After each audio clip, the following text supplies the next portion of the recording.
Good morning, everyone, and welcome to this program on facing the challenges of addiction in the legal profession. My name is Paul Shabas. I'm the Treasurer of the Law Society, and I want to start, as I always do, by recognizing that we are here together in Toronto, which is a Mohawk word for where there are trees standing in the water. I want to acknowledge that we're meeting on the traditional territory of the Mississaugas of the New Credit, and also I want to acknowledge the Haudenosaunee people and to recognize the long history of the First Nations and Métis and Inuit peoples of Canada, and to thank them for sharing their land with us in peace. This event is organized by the Canadian Institute for the Administration of Justice and the Law Society's Action Group on Access to Justice, or TAG as we call it. TAG is funded generously by the Law Foundation of Ontario and supported by the Law Society as an external forum to advance collaborative access to justice solutions.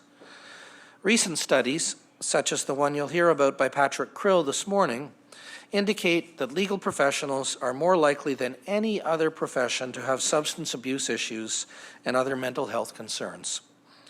Results from a Canadian Bar Association survey found that stress, burnout, and anxiety were issues perceived as most prevalent in the legal profession. These were also the top issues that were personally experienced by survey respondents, and these findings point to the need for candid conversations about culture change and practical supports. The Law Society is a supportive regulator. It is committed to addressing both the professional and access to justice related elements of this issue. It is in the public interest that all licensees achieve optimal mental health, and it is a matter of sustainable professionalism to address the barriers that are preventing licensees from seeking help. We recently launched a mental health strategy implementation task force. The strategy emphasizes our current resources, such as the completely confidential member assistance program, and focuses on areas where the Law Society, as the regulator, can make a difference. This involves considering how to support early identification and treatment while continuing to protect the public. It also involves consideration of when it is appropriate to divert lawyers and paralegals experiencing mental illness or addiction away from disciplinary regulatory processes. I'm encouraged by the significant shift that has happened in recent years with increased awareness and understanding of mental health challenges faced by legal professionals. Certainly, your participation in this program is critical to advancing meaningful change. I commend TAG and the CIAJ for organizing an important program with forward-thinking speakers, and I wish you a productive morning. I'll now ask Sabrina Dellon to come forward. Sabrina is the director of TAG. Thank you. Good morning, everyone. My name is Sabrina Dellon, and it's my pleasure to introduce our keynote speaker today, recognized as one of the leading authorities on the substance use and mental health problems of lawyers. Patrick Krill is the founder of Krill Strategies, a behavioral health consulting firm exclusively for the legal profession. Patrick is an attorney, licensed and board-certified alcohol and drug counselor, author, advocate, and thought leader. His groundbreaking work in the area of attorney behavioral health includes initiating and serving as lead author of the first and only national study on the prevalence of attorney addiction and mental health concerns. We are so looking forward to hearing about this work today, which was a joint undertaking of the American Bar Association Commission on Lawyer Assistance Programs and the Hazel and Betty Ford Foundation. Patrick is the former director of the Hazel and Betty Ford Foundation's Legal Professionals Program, a preeminent clinical treatment program for addicted attorneys, judges, and law students.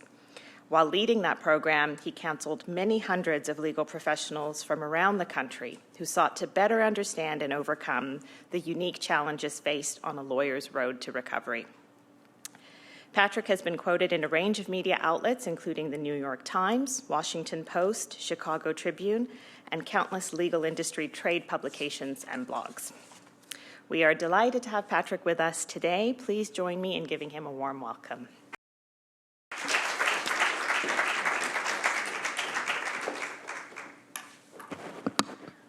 Good morning. It's a pleasure to be here. Thank you, Sabrina, and thank you, TAG, for the invitation to be here today. This is my first time outside of the U.S. since our very contentious election, so I wasn't sure what kind of welcome to expect, but I have to tell you that so far your countrymen have been very kind, and nobody is holding anything against me yet, it seems. So, but it is really an honor and a pleasure to be here. I've had the opportunity to speak about these study findings, which I'm going to discuss today,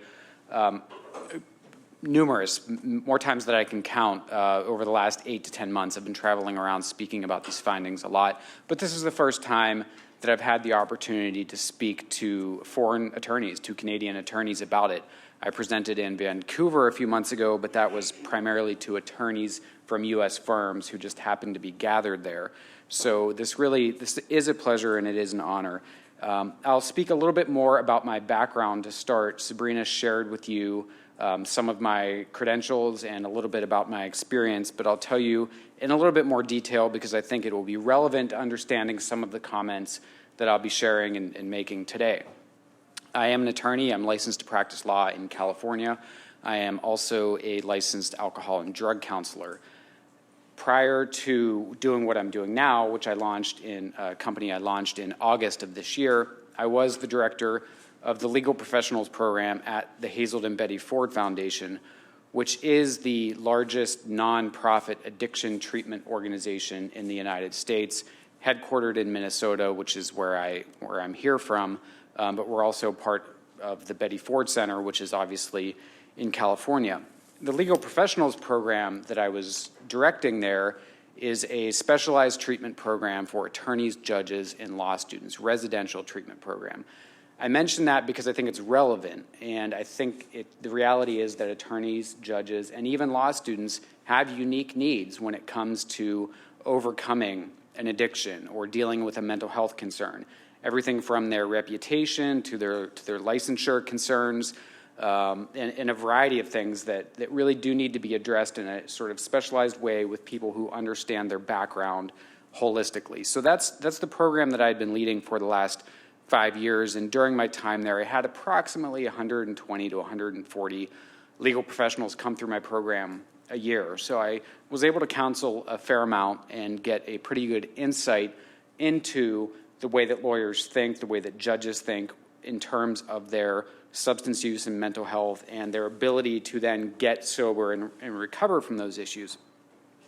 Obviously, that's all in the United States. The majority of my patients were from the United States. I did treat probably a dozen Canadian attorneys during my time there, as well as some other attorneys from around the world.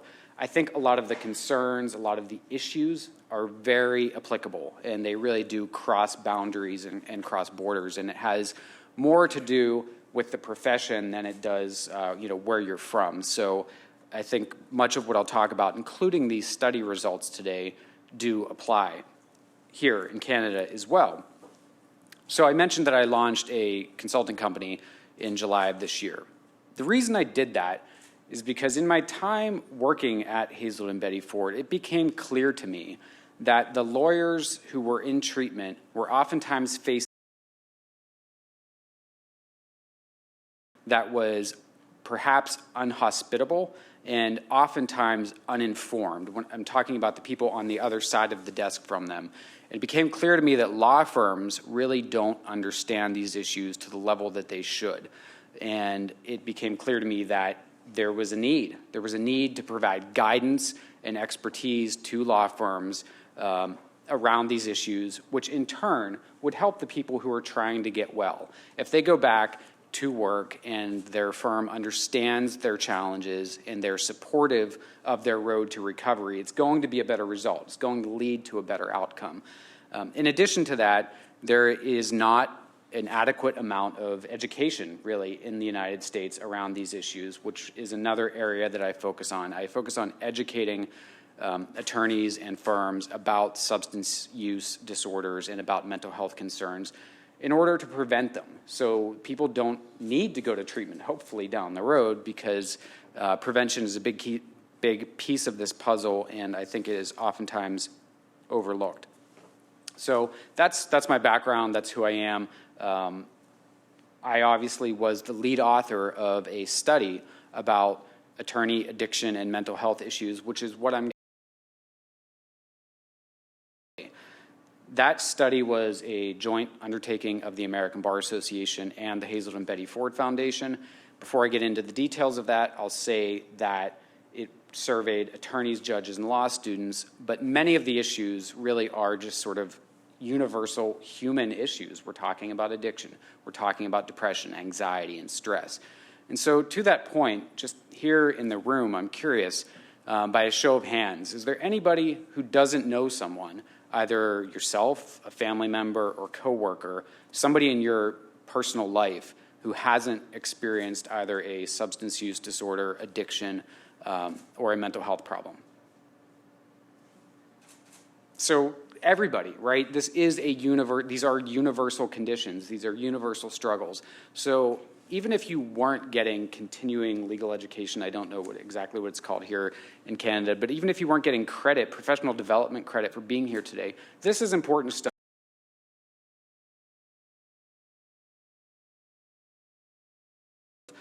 This experience that we all struggle with or know somebody who struggles with. So the title of today's talk is What You Don't Know Might Hurt You, Understanding the Important Relationship Between Substance Use, Mental Health, and Good Lawyering. And the reason I have it titled that way is because oftentimes as legal professionals, we don't understand a lot about this stuff.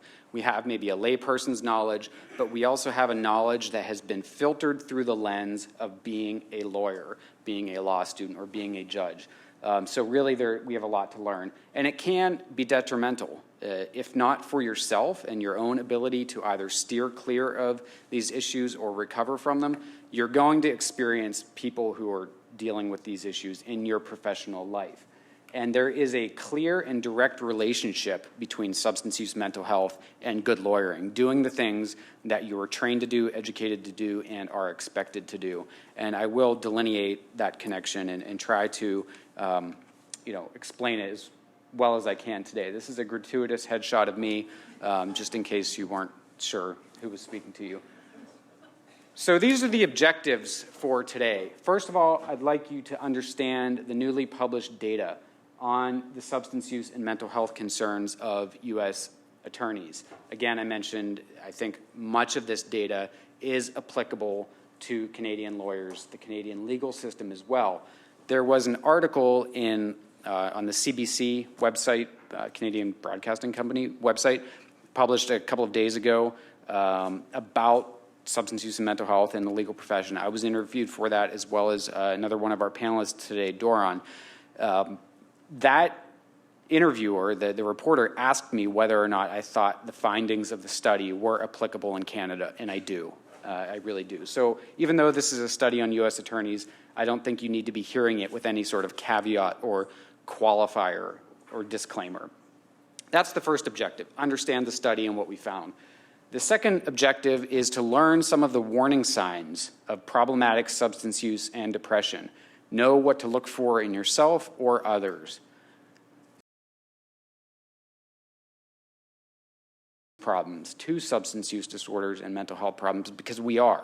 That's sort of the punchline. It was mentioned already in the introduction, but we are significantly more likely to experience these problems than people in the general population.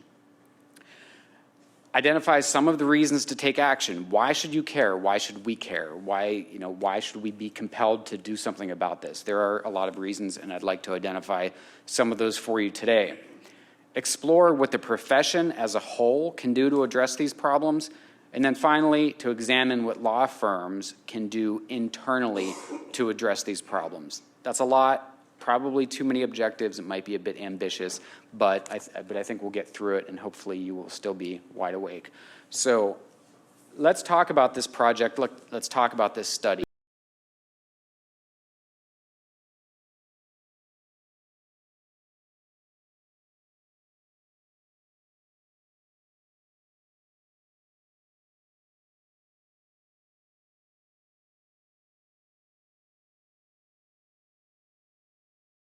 Do a study like this, and obviously the American Bar Association, as being the professional association for lawyers in the United States, had access to a large number of lawyers to develop a survey poll, but also they had the sort of name recognition and the stakes, the credibility to get lawyers to respond to this. So I approached them.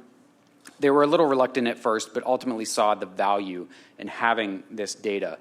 So we began our collaboration in 2014. We developed a research team and brought people in from both sides. 2015, the data collection concluded. It began in the fourth quarter of 2014, wrapped up in the first quarter of 2015.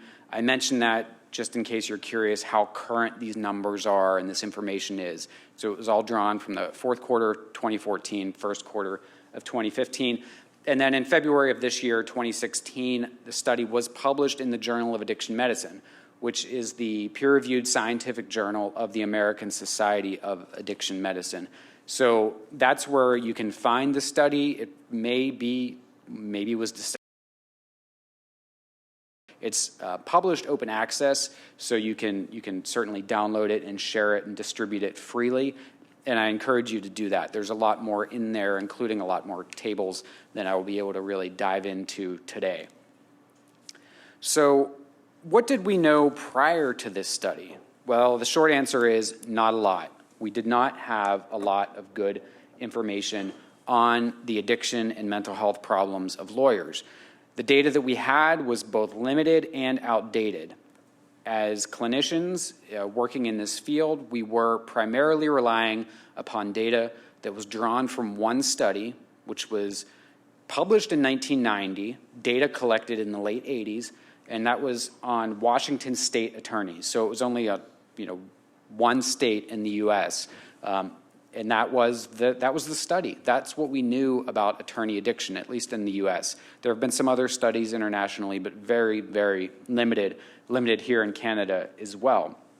That made it hard to advocate for change. It made it hard to sort of have an entree into this conversation if you're relying on data that is a quarter century old, which is the position that I found myself in. In the introduction that Sabrina gave me, she mentioned that I'm an advocate, and that's true, and that's a lot of what I do. I do a lot of speaking, and I do a lot of writing, trying to promote and facilitate change.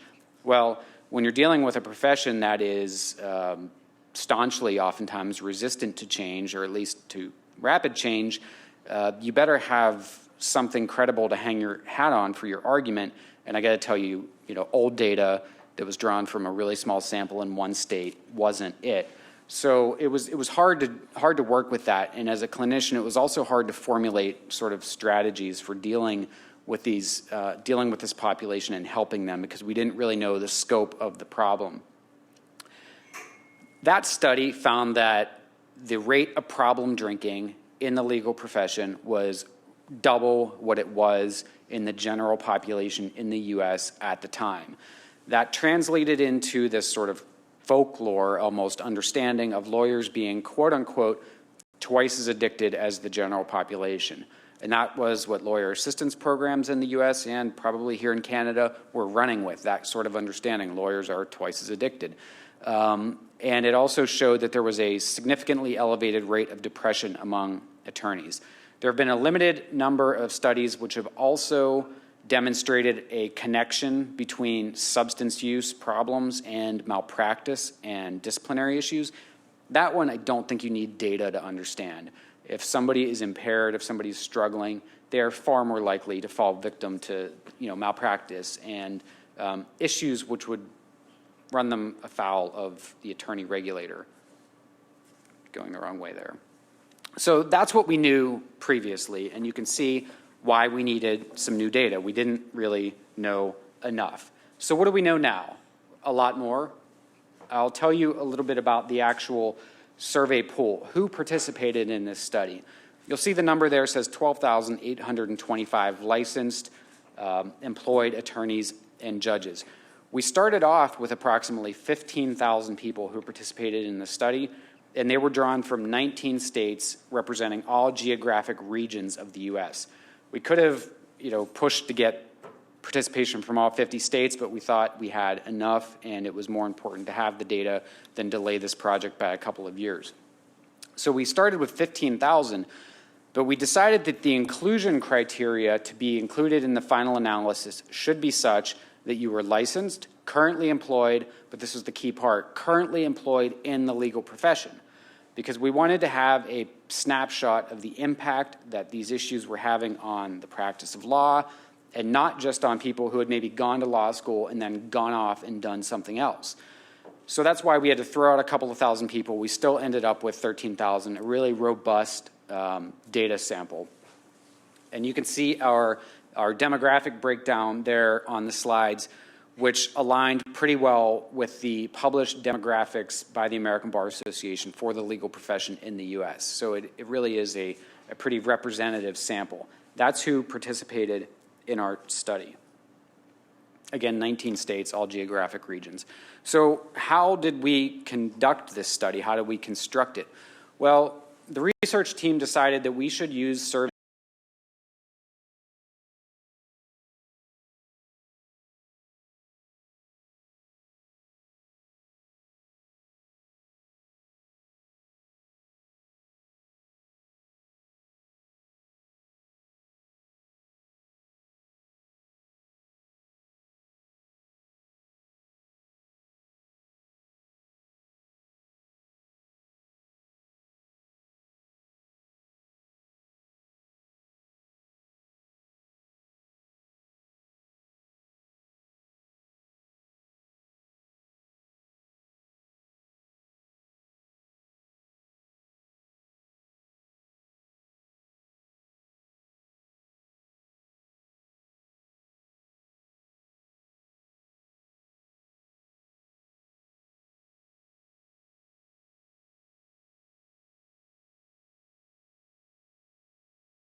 but what you can do is screen for problem drinking, which oftentimes does translate into alcoholism or some other form of alcohol use disorder. So that's what we used to measure drinking. We used an instrument called the DAST, Drug Abuse Screening Tool, to measure drug use. And we had an interesting experience there, which I will elaborate upon later.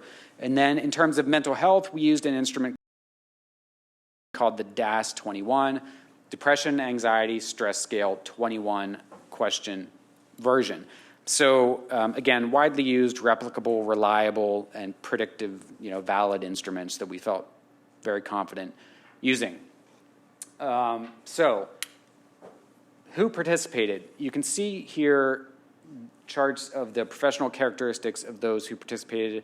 I think you can probably see that pretty clearly. But this is a breakdown of years in the field as well as work environment. And you'll see that we had our largest number of respondents in the first 10 years of practice, but we had a pretty good number in all breakdowns. And the largest number of respondents also from those working in private law firms. We had 750 judges as well, which was more judges than we had anticipated. The professional characteristics, junior associate, senior associate, et cetera, junior partner.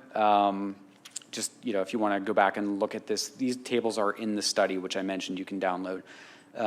One surprising finding was that the hours per week worked were not as extreme as we would have expected, or certainly that I experienced in my years in private practice, so that was interesting. So that's who participated in the study. Let me just see by show of hands, which group do you think had the highest rate of problem drinking? Do you think it was those who were under 30? How many people think it was those under 30? Okay, so nobody's right. Nobody's correct. That is actually the answer, and they're in descending order. So this was how problem drinking was reported. The highest rate were attorneys under 30, so you're thinking brand new attorneys, followed by those 31 to 40, 41 to 50, et cetera, et cetera. Now, I'm guessing the reason why nobody got that right is because the old assumption, the knowledge, the understanding in the legal profession was that Older attorneys drink more, and the longer you're in the profession, the more likely you are to develop a drinking problem. That was certainly what that old study, which I've pretty well maligned by this point, indicated, that the longer you're in the profession, the more likely you are to become a problem drinker. And that was also sort of mirrored by the experience of lawyer assistance programs, but the reality is that's not true any longer, and that's the order. And so it's not to suggest that those who were 51 to 60 or 61 and older are drinking at normal rates. They still have significantly high, elevated rates of problem drinking, but it's just that young attorneys, and I will discuss that more because it has a lot of implications, and aside from upending the old study and those findings. So the new study, what did we find? Well, we found that overall, the rate of problem drinking was 21%. 20.6% of U.S. attorneys consistent with problematic drinking, which I explained to you that's hazardous, harmful, and potentially alcohol-dependent drinking. 21%. Now, there is another instrument contained, and I'm not going to get too far into the weeds here because this is confusing, and it was even confusing for me for a significant amount of time. But there's a subscale within the Audit 10 called the Audit C, which can almost be thought of as sort of a quick and dirty version of the Audit 10. That asks only 3 questions, and they focus on amount of alcohol consumption and frequency, so volume and frequency of your consumption. Interestingly, that really basic version, 3 questions as opposed to 10, has been shown to be just about as predictive and valid. That's an interesting finding. But we calculated the Audit C scores so that we could compare apples to apples with the physician population, because most of the studies we had found on physicians and surgeons, at least most of the recent studies, had used the Audit C. So we wanted to be able to just make a direct comparison. Based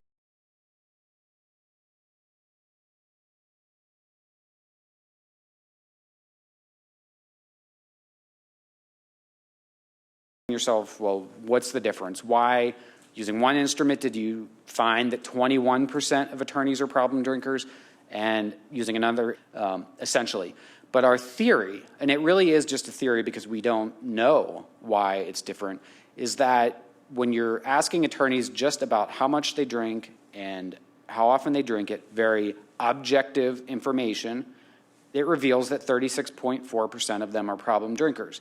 But when you ask the broader 10 questions, which also call for subjective information, including impact on one's life, whether or not it has kept somebody from doing their job, that kind of stuff, the number comes down. So I'm seeing some knowing smiles and nods. So I think you understand where I'm going with this. We think that's the reason why. The reality is lawyers drink at a volume and frequency which qualifies them as problem drinkers, but if you ask them about the impact it's having, the number comes down to a still high number. So that's either that lawyers are able to somehow drink at a almost superhuman level, which, you know, some are. I've certainly known some. But also I think it's that we don't fully understand or acknowledge, and there's a lot of denial, and there's a lot of sort of powering through the issues. So, bottom line, when I'm describing these study findings, I say that the rate of problem drinking is between 21 and 36%, because I think that is really the most accurate. Now, you'll see that position in field was relevant here. Higher scores for those working in private firms, that was 23.4%, which I think probably points to cultural influences, among other things, perhaps also higher stress levels, though I don't know. Rates decreased as age increased. Junior positions had higher rates of problem drinking. Again, I would refer you to this chart in the study itself, which you can look at. It has the breakdown of, if you're curious about, you know, the specifics, age groups, etc. And then here we have the breakdown. You'll see solo practitioner, in-house, et cetera, et cetera. One of our interesting findings that raised a lot of eyebrows in the U.S. was that those working in bar associations or lawyer assistance programs had higher rates of problem drinking than those working in private firms. So I don't know what to say about that. People working in bar associations generally aren't happy to hear that. But that's a really small sample size. You'll see that we only had 50 people, so I wouldn't worry too much about that. So that's what we found using the Audit 10 and the Audit C. We also asked about I'll get to the self-reporting, so ignore that slide for a second. I mentioned the DAST, the Drug Abuse Screening Tool, and how we had an interesting experience there. Now, the survey the study took about 45 minutes to complete. You completed it online. It was anonymous, maybe not 45 minutes, 30 minutes. It was online, anonymous. No identifying information was collected whatsoever. And we got a lot of participants, obviously. It was broken into 3 sections. The first section, 4 sections. The first section was demographics, kind of general demographics. That's how we were able to tell the rates among people in different age brackets, et cetera. The second section was the Audit 10. The third section was the DAST. The fourth section was the DAS, so mental health at the end. 75% of the people who completed the study skipped over the questions on the drug abuse screening tool. So that prompted us to go back and look at the survey and make sure that everything was functioning correctly and that there were no glitches and somehow that the study wasn't compressing and not giving them the option. But the reality is people just skipped it. So we had far fewer responses on drug use than we did on alcohol use, and we did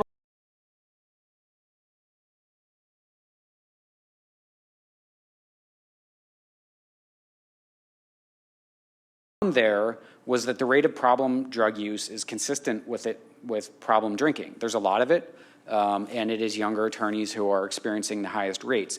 We didn't hold that out as one of our threshold or sort of marquee findings because the sample size was so much smaller, and we just had concerns about it for that reason.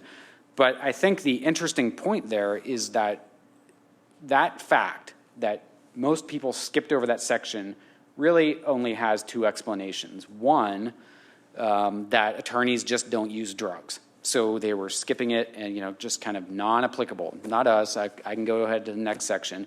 Or what I think is probably the more likely explanation is that even in the context of an anonymous online survey with no identifying information whatsoever being collected, attorneys are not comfortable answering questions about drug use. So there's that. But we do know that from what we found, the rates of problem drug use are significant as well. That's both illicit and prescription. So now, in addition to using instruments, we did ask sort of black or white, yes or no questions, self-reporting. Do you think that your use of substances has ever been a problem for you at some point in your life? You'll see that 23% said yes.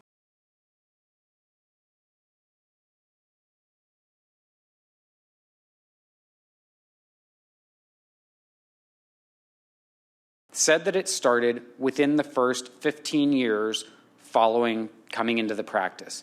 And if you combine that with the people who said that it started during law school, you get to about 60%. So 60% of the people who said they've had a problem with substance use, that problem started either in law school or in the first, what do we say, 15 years following law school. That, combined with some other variables that we looked at, led us to what was, in my view, the most significant finding of our study, which was stated as such, that being in the early stages of one's legal career is strongly correlated with a high risk of developing an alcohol use disorder, a substance use disorder. So I'll repeat that again for emphasis. Being in the early stages of one's legal career is strongly correlated with a high risk of developing a substance use disorder. We were precise with our language, and we were working with the research scientists, and it is a strong correlation and a high likelihood.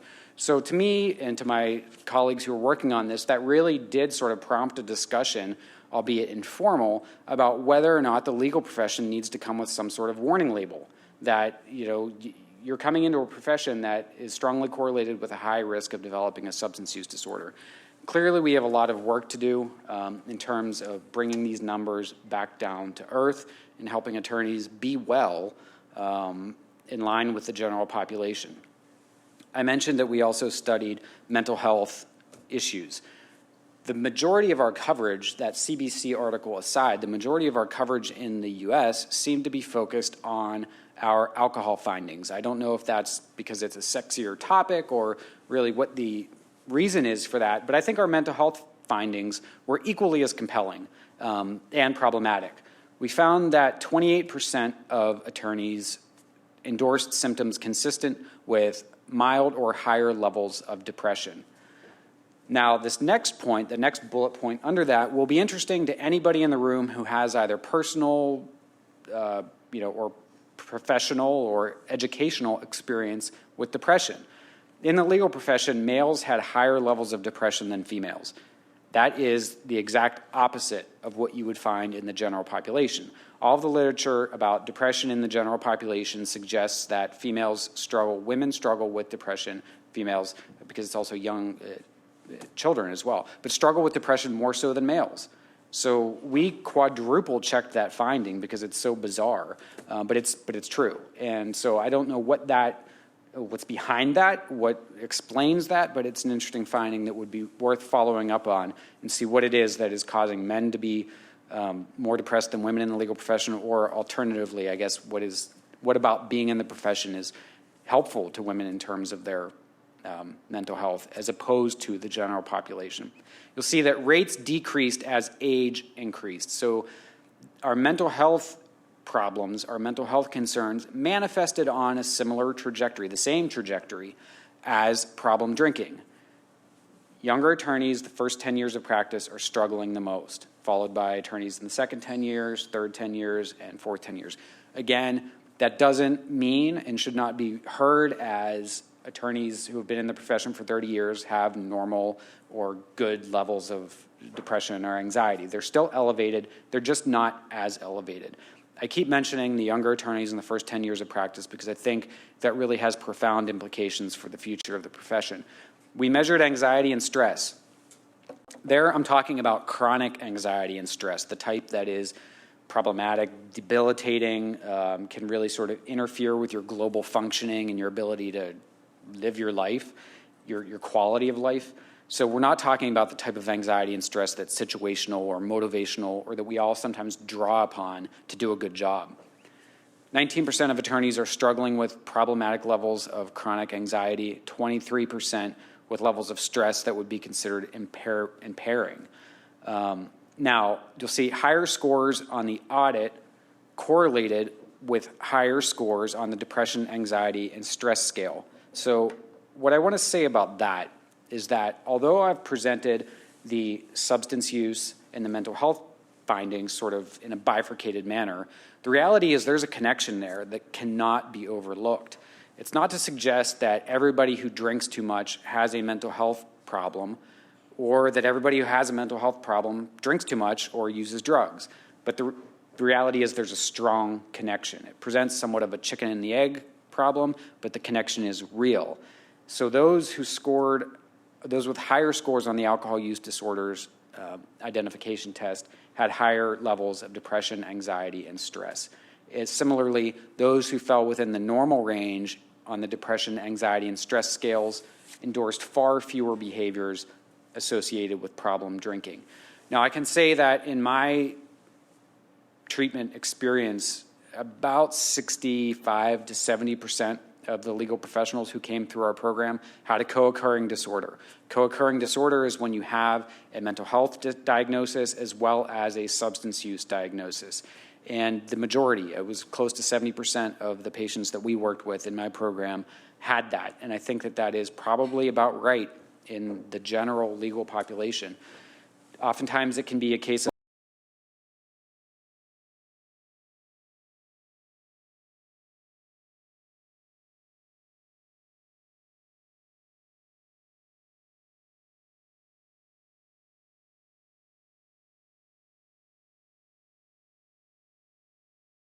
similar to what we did with the drug use. You'll see the numbers are even starker. So basically, I think this means that more people think they've struggled with these issues than they currently are, or maybe they've struggled with them and they've since resolved. But 61% of attorneys said they have struggled with what they consider to be problematic levels of anxiety, 46% with depression, social anxiety, et cetera, et cetera. So really high levels of mental health distress.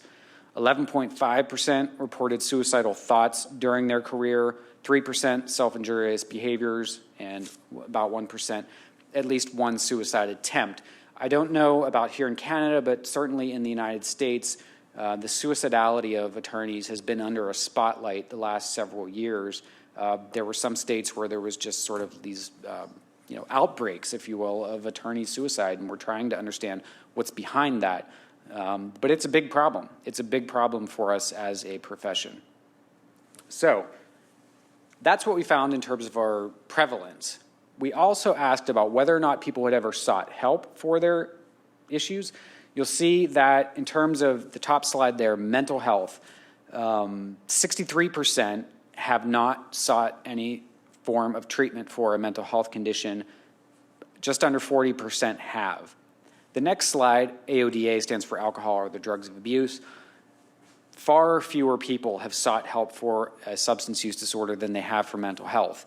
I don't want to linger too long on that, but the point, I think, is that there might be more stigma attached to getting help for a substance use disorder than there is for a mental health concern. That's probably one of many explanations, but the reality is we're doing okay in terms of seeking help for mental health problems, not so okay for seeking help for addiction problems. We also asked about what would keep people from getting well if they needed help, and we provided them with about 10 to 12 choices, hypothetical choices, and the overall runaway winners were two things, two really common barriers. The first was not wanting others to find out that they needed help, which I think speaks to some level of stigma. And the second, very related concern was general fears around confidentiality. Both of these speak to reputation, both of these speak to concerns about how one will be perceived, but those are the two most common barriers to help seeking.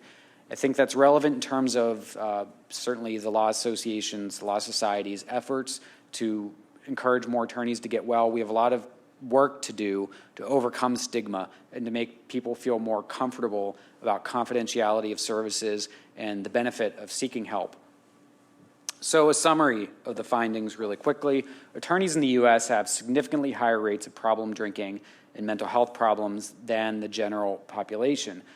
According to SAMHSA, which is our Substance Abuse Mental Health Services Administration, 7% of Americans experienced a major depressive episode in 2014, 6.4% had an alcohol use disorder. You'll recall our findings were much higher than that. Younger, less experienced attorneys are at the highest risk for all of these issues across the board, which was not only counterintuitive, but it was counter to the previously established research. Lawyers don't seek help for their behavioral health problems primarily for two reasons. Both of them relate. Published about law students in the U.S. recently this year, this year as well, and it demonstrated similar themes, that there are elevated rates of mental health distress and problematic substance, and also limited help-seeking behaviors. That suggests that oftentimes these problems take root, or at least the mindsets that enable these problems take root in the law school experience. Finally, the research is a call for action. I don't think it can be read or heard any other way, and I've been heartened by the response that we've been receiving to this study in the U.S. A lot of interest in it, and there are a lot of things underway in bar associations, local, state, and within the American Bar Association to do a better job and to take more proactive steps. And, you know, my firm, my business now, I'm being invited in and hired by a lot of law firms who also recognize, okay, there is actually data to underscore what we always knew was a real problem. Now we've got to do something about it. So it is a call to action, and it's too significant for the profession to ignore. That article from the CBC that I referenced earlier, I was asked about the impact on society. And Doron, I think in your comments you echoed this. The impacts on society of untreated addiction and mental health among attorneys are profound. You'd be hard-pressed to think of one thing, either in the economy, government, society more broadly, that attorneys aren't somehow involved in, or that we don't touch on some level. And so when we're struggling, it creates not only an inefficiency, but it can create a much larger problem than that as well. So that was our study, that was what we found, and that is where we should go from here. Now I'd like to just give you a little bit of the basics around depression and problem drinking. I'm not going to go into drug abuse or drug addiction, but it's really, alcohol is a drug, and so there's a significant amount of overlap there. I'll talk quickly about the basics regarding depressive mood disorders, or depression as it's more commonly known.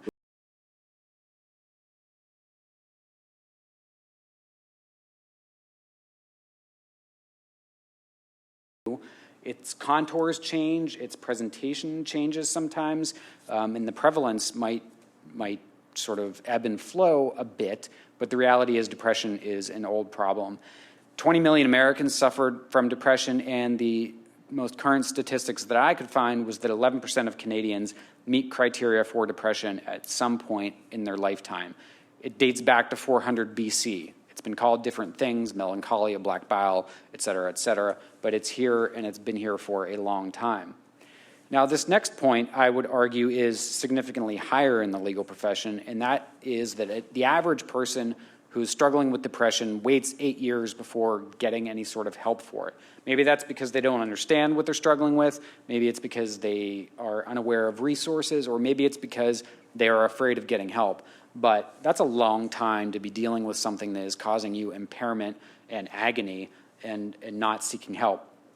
It's especially problematic when you consider that the vast majority of people struggling with depression can remit. They can be successfully treated and experience a return to better global functioning, a better quality of life and happiness. So that's an interesting point. 2 out of 3 people with depression don't seek help. There are a variety of depressive mood disorders. I'm not going to go into these in too much detail, but obviously there is the major depressive disorder, which the hallmark characteristic of that, I believe, is that you're struggling with these issues for more than 2 weeks. But then there is persistent depressive disorder, previously sometimes known as dysthymia, when it is really with you for 2 years or more. There is depression associated with bipolar disorder, postpartum depression, SAD, seasonal affective disorder, seasonal affective depression. There is a form of depression associated with psychoses, adjustment, atypical, premenstrual, endogenous, and situational. And situational I'll just pause on for a second, because that is something that everybody, I think it is fair to say, will experience at some point in their life. You have a breakup, you lose your job, somebody in your family or that you love passes away. There are a variety of circumstances that can elicit situational depression, and that's not something that is necessarily concerning. It can become concerning when somebody has a predisposition or an active substance use disorder, and they experience a situational depression, an event that triggers them to engage in more self-medication, and things can begin to spiral. But situational depression in and of itself is just part of life. So it's caused by a variety of things.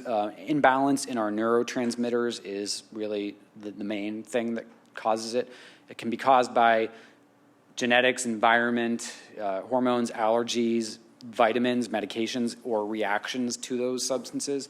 And it is generally treated with a combination of cognitive behavioral therapy and medication. That's the quote-unquote gold standard for effective treatment of depression, is a combination of therapy and medication. Not everybody needs both or is willing to engage with both, but that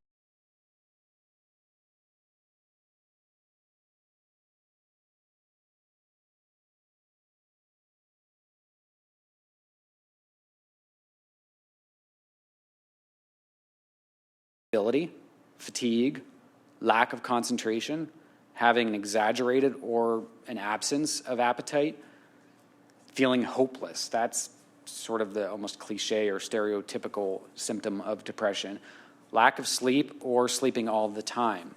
Some of these things are not necessarily what you would associate with depression. We think of it as being blue or feeling hopeless, but a lot of these other things can be part of the constellation of symptoms that are implicated in a depressive disorder. Physical pain. Depression hurts. Oftentimes it hurts, and that can be real. It can lead to isolation, digestive problems, numbness, sadness, a loss of interest, a loss of pleasure, suicidal ideation, and obviously the end of the spectrum is suicidal feelings and attempts. Empty feelings, feeling that you can't function, can't get out of bed, fulfill your obligations, fulfill your responsibilities, lack of sexual interest, which can then compound, and create relationship problems for people, and you can see how it can cyclical. So I guess what I'll say there is just to underscore the point that I was making. Depression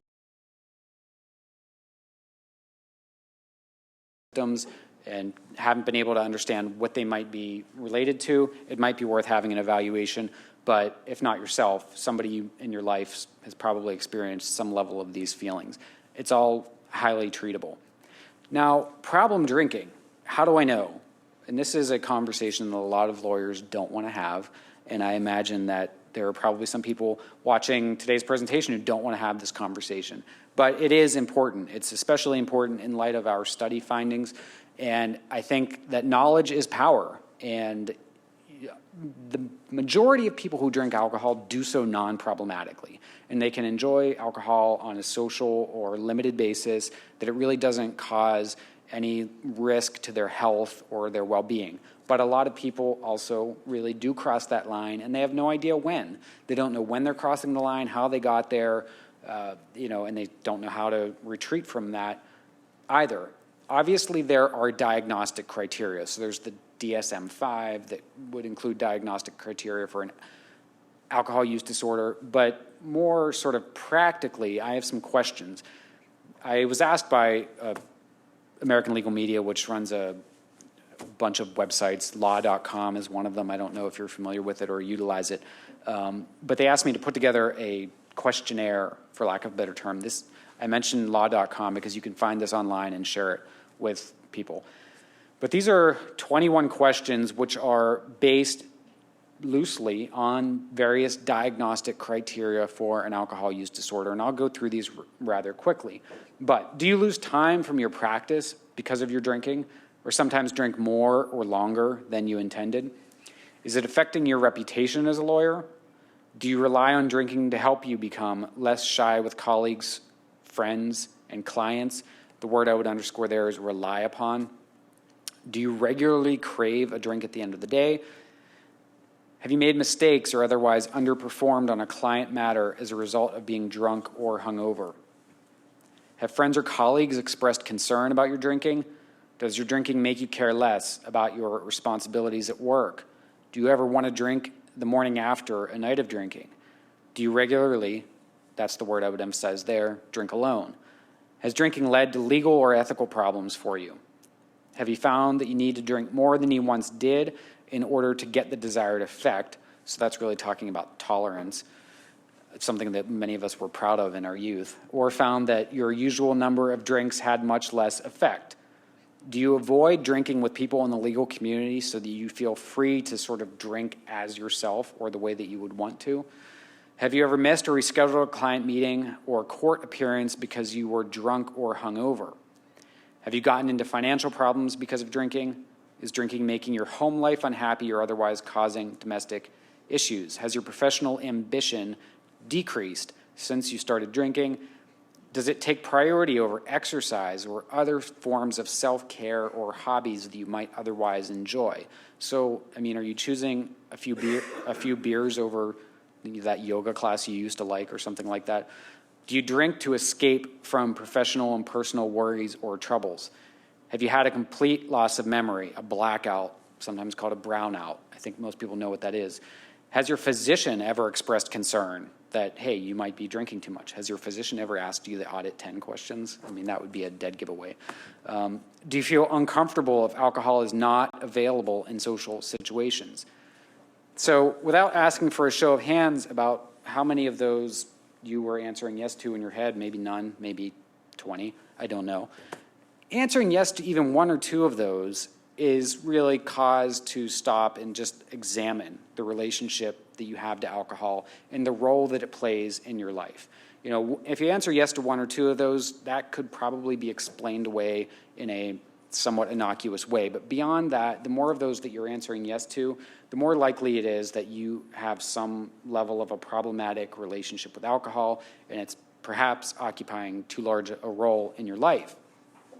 If you answered 5 or more of those, yes, I suggest you leave and go have an assessment somewhere. No, just kidding.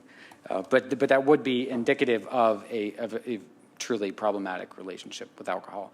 So that's important. It's just important to know, because alcoholism, as well as other drug addictions, tend to be progressive in nature.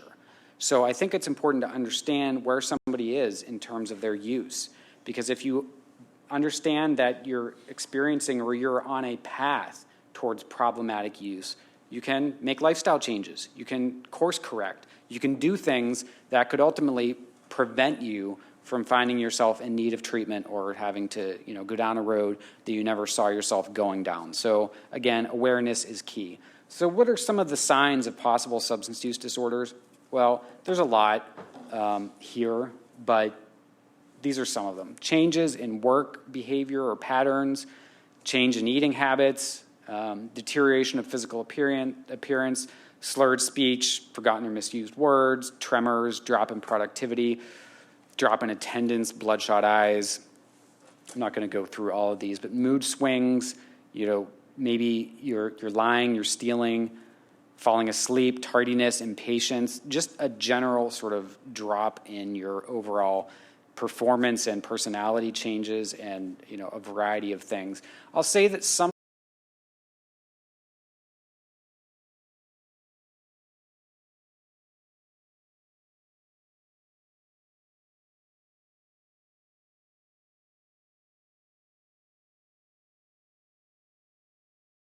that are present in the same person, the more likely that there is something going on which really should be explored.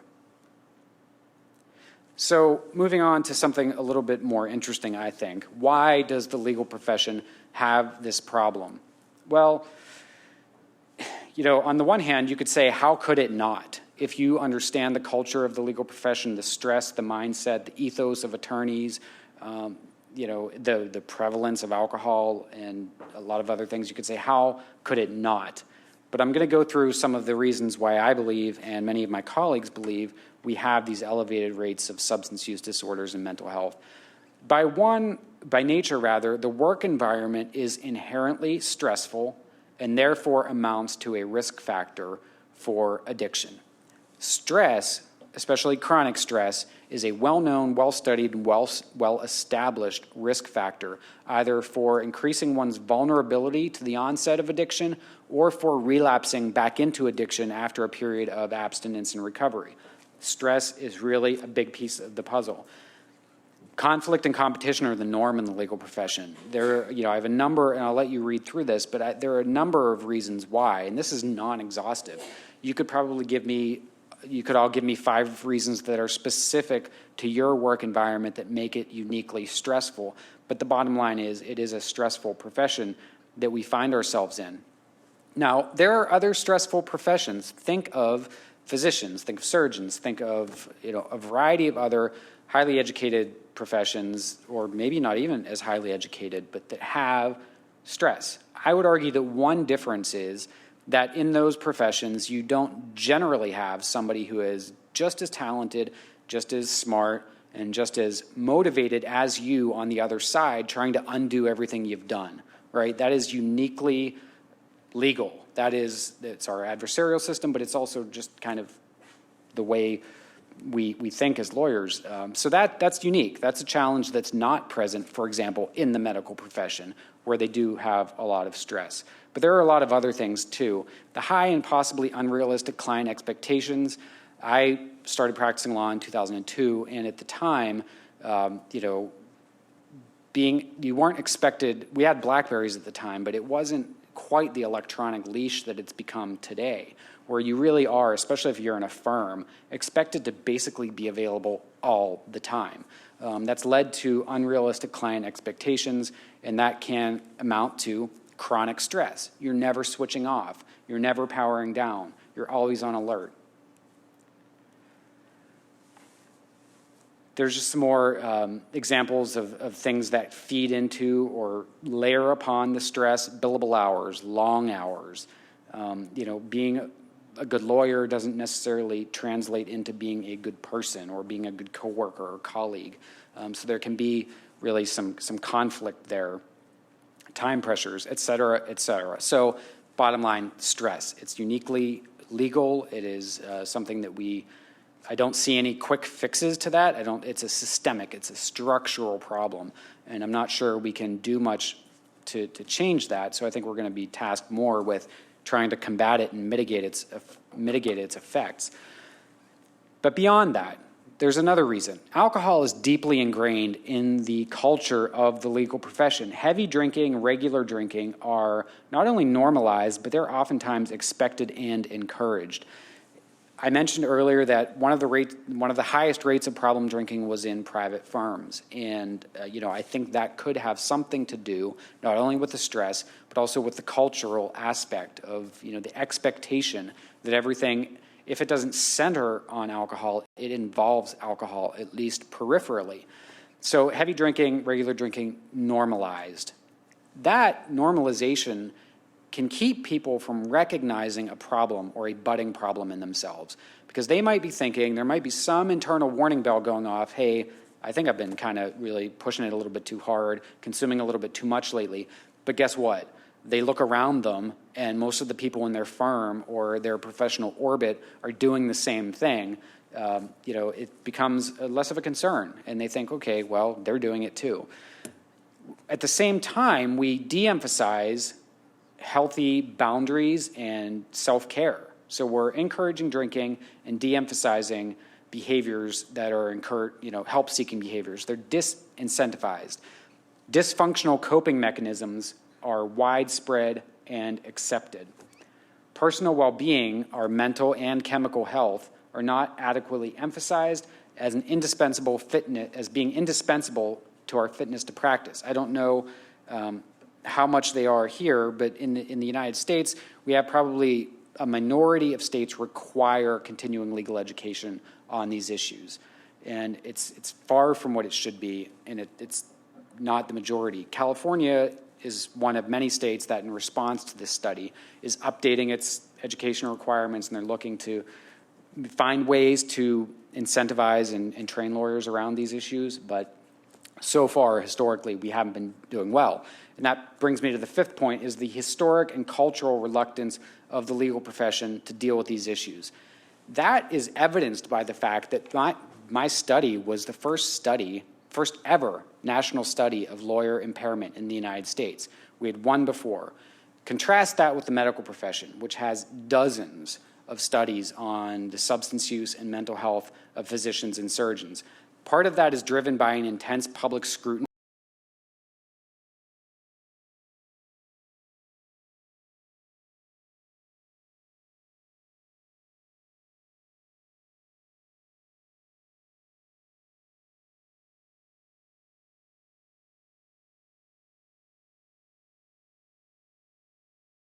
time. But we've had a historic and cultural reluctance to really get involved and do something meaningful about them. So where do we go from here? Well, there are a lot of directions we could go, but some of the places that we should go are really sort of broken into three zones, or three buckets, if you will, at least in my mind. I think there are humanitarian, ethical, and business reasons for us as a profession to deal with our substance use and mental health problems. Because when attorneys struggle, I know I've made this point already, but it really should be emphasized, the clients and the profession as a whole suffer. When an attorney's at risk, so is their firm's success or their employer's success. I don't care if it's judicial chambers, a law school, a bar association, whoever's employing that attorney, their success is also at risk, because you have the matter of individual and collective performance. collective culture and morale. I was discussing this with somebody prior to today's session, is, you have one person in a group, in a practice group maybe, who is addicted or depressed, or addicted and depressed, and their behavior really can have a ripple effect and really spoil the whole mood and atmosphere and work environment for a lot of other people. You have malpractice that is oftentimes at least somewhat relevant in these discussions. Ethical adherence, delivery of effective quality client service. You have your firm image if you are working in a law firm. I was recently retained by a law firm who has a senior partner who they've known about this person's, and they candidly admitted this to me behind closed doors. They've known about this person's substance use disorder, his drinking, for probably 2 decades. They've known that he was a heavy drinker. There's a lot of heavy drinking in the firm. What inspired them to reach out and do something about it was that he started embarrassing the firm at public events. And so that it was having an impact on the firm's image. It could no longer be ignored. But that's a really tangible concern for a lot of employers of attorneys. Turnover and healthcare costs are obviously implicated as well. So let me just say this about the humanitarian reasons why we should take action. For anybody familiar with addiction, for anybody familiar with depression or other mental health concerns, well, let me ask you rather than telling you what you know. Volunteer some words, just go ahead and shout them out. Some words that you would associate with addiction or a mental health problem. Just desperation. Isolation. Weakness. Shame. Loneliness. Guilt. How about 2 more? Resilience? Okay.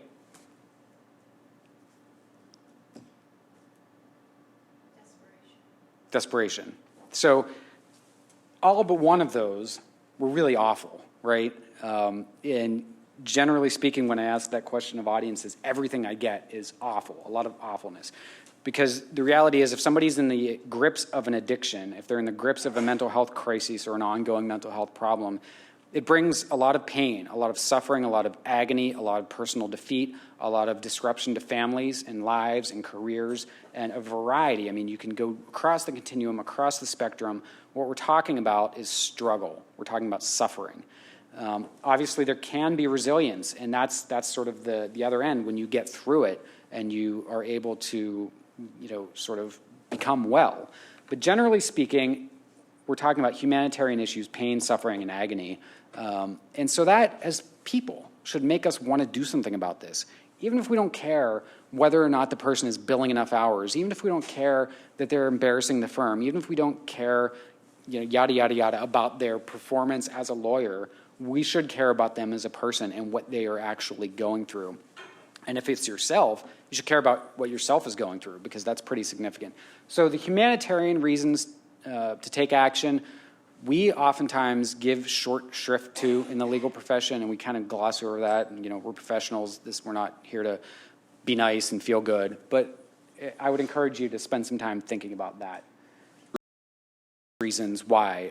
I mentioned the performance issues, but if somebody's struggling, they're not going to be focused on the matter at hand. They're not going to be sort of clearly thinking about and dealing with their work. There's going to be presenteeism. There's going to be absenteeism. There's going to be shoddy work product. There's going to be a lot of things which really amount to diminished performance, which translates into a business problem. It translates into a reason for firms, at least, to take action around these issues. And here, there was another study which was published this year as well, which I want to draw your attention to because I think it is really interesting and ties into the business aspect of this, and it also ties back into what I was talking about with young lawyers. So this was out of the University of Denver. They were trying to answer the old question of what do you need to be a good and successful attorney? They surveyed more than 24,000 lawyers in 50 states, asking them to identify the skills that were critical to being a good and successful attorney. Again, all of this translates here. But you'll see one of their findings, we no longer need to wonder what attorneys need. We know what they need, and they need more than we once thought. Intelligence on its own is not enough. Technical legal skills are not enough, et cetera, et cetera. If we don't help attorneys develop these skills, we shortchange not only the potential of that lawyer, we also shortchange the clients who rely on them. So what do you need to be a good lawyer? Well, these are the top 10 skills that they identified in order, considered necessary to succeed in the first 10 years of practice, but I would argue you need these throughout your legal career. Your reliance on these skills isn't going to go away after year 10 in the profession. But keeping confidentiality, arriving on time, honoring your commitments, exhibiting integrity and trustworthiness, treating others with courtesy and respect, listening attentively and respectfully, responding promptly, exhibiting diligence, having a strong work ethic, paying attention to detail. Really key skills, right? These are important things for a lawyer to be able to have. Now, juxtapose that with what I've been talking about, addiction, mental health problems. And I would argue that every single one of those essential skills to being a good lawyer can be, and oftentimes will be, undermined by an active substance use or mental health problem. Because you're not going to be able to do those things if you are struggling with an addiction or depression or chronic anxiety or chronic unmanageable stress. You're just not. You'll be able to do them sporadically, you'll be able to do them inconsistently, but you will not be able to do them reliably and consistently. So those are what you need in the first 10 years of practice, and yet attorneys in the first 10 years of practice are who are struggling with the highest rates of problem drinking and depression. So unless we do something about it, aren't we really saying, connecting those dots, that we are setting young lawyers up for failure, really? We're on the one hand, expecting these skills or identifying these skills as being key to their ability to succeed and thrive and do well. And on the other hand, they're experiencing a lot of personal problems which will prevent them from doing just that. So if you take nothing else away from this, I think that's a really interesting point, and it should prompt action on our part. There's also the ethical zone or the ethical bucket of considerations. It's, again, not hard to understand how somebody in the grips of an addiction or mental health could violate their ethics. They've got bigger things that they're dealing with. They're dealing with their addiction. They're dealing with their depression. And it can sometimes lead to breaching their ethics either knowingly or unknowingly. And here I'll share an anecdote, I guess, from a longitudinal anecdote, I guess, from my work at Hazelden Betty Ford with the Legal Professionals Program. One of the assignments that I would give my patients when they would come into the program, first time I would sit down with them, I would ask them to make a list of 10 ways that their addiction has impacted their practice. Or, if they were on the bench, 10 ways that their addiction has impacted the cases they've heard, et cetera, et cetera. And then the first time that they would come to group, I would have them share that list with the group. Now, that was not intended to be a shaming exercise and to, really kind of dig up a lot of negative feelings. It was, in fact, the opposite. It was intended to help them unburden themselves of a lot of shame and guilt that they had been carrying around, things that they had done in their practice which they were not comfortable with. They knew were shady, they knew were problematic, but yet they had done because they were somebody who was, practicing to get to treatment. And the amount, I guess the short version of what I'll say is the amount of bad lawyering, the amount of, if not ethical violations, close to ethical violations that are happening out there all the time is pretty remarkable. And the more remarkable part is that the vast majority of these things went undetected or unreported. So, it's anecdotal, but we're talking, 700-800 lawyers that, I had participate in that experience. And I think it really reinforces what, again, is sort of common sense understanding that if you're struggling with these problems, you are going to be putting your clients as well as your own professional reputation and license at risk. So what's my duty to help? I need to speed up here.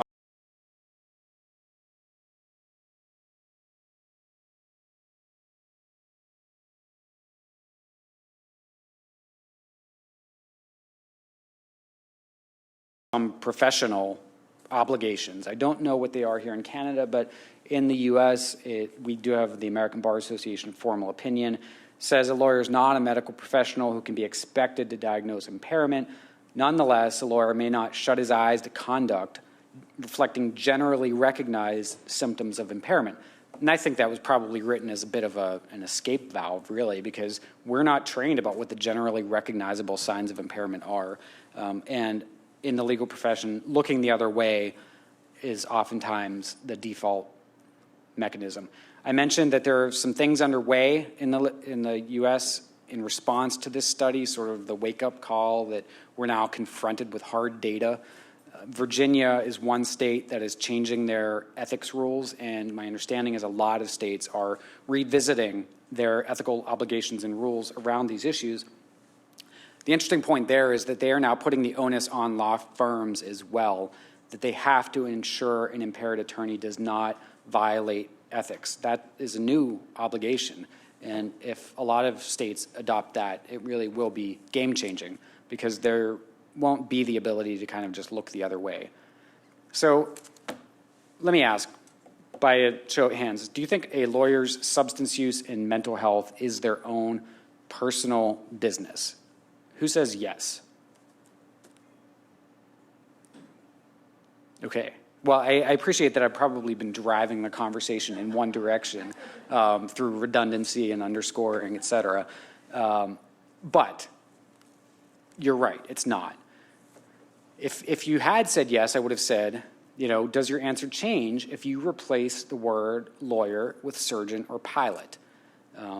My take is that too often and for too long in the legal profession, the default assumption, certainly in many law firms, has been that a lawyer's health is their own personal business. That's a personal matter. We don't want to get involved in that. That's a defective assumption, and that has at least played a role in the data that I've reported to you here today. Organizational wellness is interdependent with the wellness of the organization's members, and it really isn't somebody's personal business when they are in a licensed profession that is tasked with representing and servicing the public. So some suggestions for the profession. Again, these were intended, you know, as U.S. the legal profession, but many of these I think will be applicable. Offer mandatory law school classes, emphasis on mandatory, on the importance of maintaining personal well-being, happiness, and life satisfaction to ensure fitness to practice other areas of professional responsibility. In the U.S., California is one state that I know, because they've asked me to help them with it, is looking at doing this, making these things mandatory, part of the curriculum in law schools in California, which I think would be really progressive. Have comprehensive mentoring programs for new lawyers, and it's imperative that these mentoring problems don't center on happy hours, which is kind of the way that lawyers get together, right? Meet me for happy hour. Well, no, let's not always meet for happy hour. Let's do something else that you're not putting somebody in harm's way if they're, you know, on the road to becoming a problem drinker. But we need mentoring. We need to help people develop those 10 skills and to do it without, you know, a gin and tonic. Bar examiners should make automatic referrals to local lawyer assistance programs when they receive at-risk applications or have concerns about an applicant. I don't know how translatable that is here, but I think it's certainly worth thinking about. It is? Yep. All states should have conditional admission, which allows lawyers who are currently fit to practice but otherwise have conduct in their past that might warrant denial to be admitted and monitored by an LAP. Regulatory agencies should evaluate the rules in their jurisdiction to ensure they have the means to refer to an LAP. CLE requirements, which I guess are called professional development requirements here, continuing legal education requirements, should mandate a certain amount of hours dedicated specifically to these issues. It shouldn't be optional, and we shouldn't have sort of the hodgepodge arrangement we have in the U.S. where some states who are kind of progressive require it and some states don't. State and local bar associations, the Law Society, should form partnerships with health organizations to learn about best practices for increasing health and well-being of their members. Your LAPs, your lawyer assistance programs, they have to be funded, right? They have to be adequately funded and able to do their work. And profession-wide health and wellness summits should be organized to develop strategies, comprehensive plans for dealing with these issues. quickly for firms, the first step, if you're somebody in a firm, take some of the to your coworkers, your colleagues, your management committee. But the first step is to acknowledge the issues and to stop pretending that the rates of addiction and mental health distress in the legal profession are what they are in the general population, because that's a fallacy and it's, a dangerous.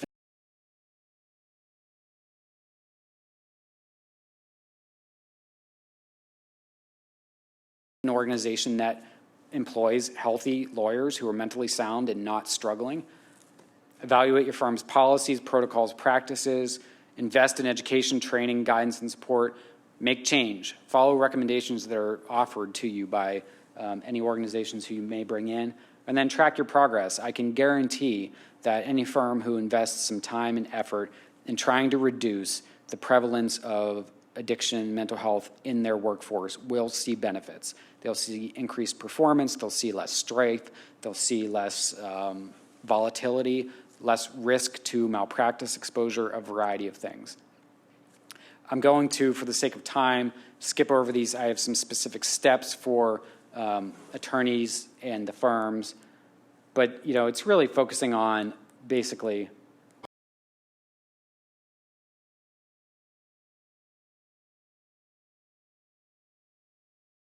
helping your staff have access to resources, comfort utilizing those resources, and consistent messaging within your firm that it is a firm expectation that you actually take good care of yourself. And similar to your billable hours, although I'm not naive to think that this would ever be put on the same footing as billable hours, but there is some expectation that you're taking care of yourself and engaging in some activities that are meant to keep you from developing a substance use disorder or a mental health problem. So at this point, I want to open the floor to some questions. We're going to take a break. Yes.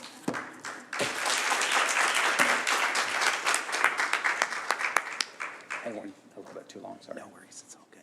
So Patrick, thank you so much. This is not the end of hearing from Patrick. Patrick is going to join some others on a panel at 11:15. We look forward to an engaged discussion with those of you in the room. Those of you online, you can submit Q&As now. Think about them during the break. There'll be a dialogue online and in person. So we'll come back about 10:45 sharp with our panel and introduce them then. And let me just thank you, Patrick, for the detail, the incredible call to action in that presentation, which really gives us a lot to think about and I think provides us fodder for going forward. Thank you so much. Thanks, Dave. Appreciate it.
And welcome back to our program on addiction in the legal profession. My name is David Wright. I'm a volunteer with the Canadian Institute for the Administration of Justice, and I'm also the chair of the Law Society Tribunal that deals with discipline and other matters affecting lawyers and paralegals in their professional regulation here at the Law Society of Upper Canada. Before we go on with the panel, let me just say a word or two about the Canadian Institute for the Administration of Justice. It's an organization co-sponsoring today's program together with TAG that brings together lawyers, judges, administrative tribunal members, police officers, legal academics to discuss issues affecting the justice system. This is our 4th annual program in ethics, the second one we've done in relation to issues affecting mental health, and this year also a particular focus on addiction. If you're interested in the CIAJ, take a look at our website, and in particular, you may want to look at the annual conference coming up this fall on diversity in Montreal, and it's a great opportunity to hear about this issue from a variety of different perspectives and experience a wonderful city at the same time in Montreal. Let me turn now to our panel. We have joining Patrick, who, if you've been on the webcast, you've already met. We have Doron Gold, Joanne St. and Carrie Fiorillo. I'm not going to say a lot of words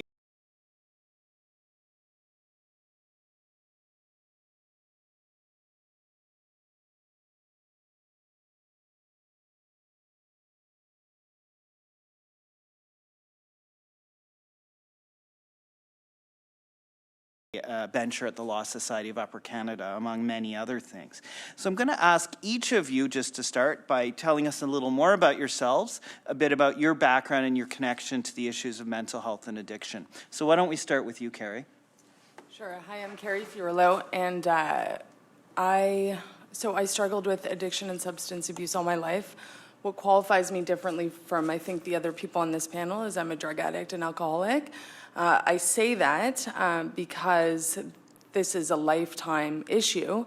That doesn't mean that I haven't got it under control, in the sense that I'm a recovered drug addict and alcoholic, meaning that where I come from, where I got sober, is in a 12-step fellowship. And that means that I've recovered from this issue. I'm able to do things like start meetings, be on panels like this, speak at meetings. I've written articles for Toronto Life and Toronto Star and been interviewed fairly frequently. And that qualifies me to be able to speak on the lived experience aspect of this. But I struggled from about the age of 13, 14 on.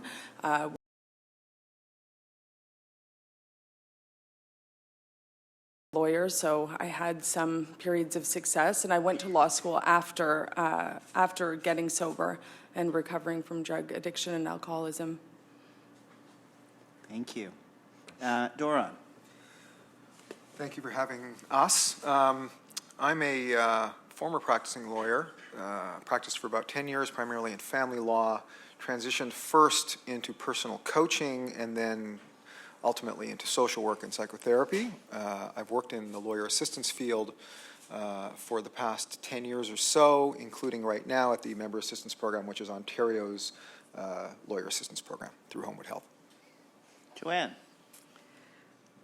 Well, I actually come to this conversation mostly as a law professor. So I was the founding director of our equity program at the law school, the University of Ottawa. And what they brought me on board to do was to look at diversity in the law school.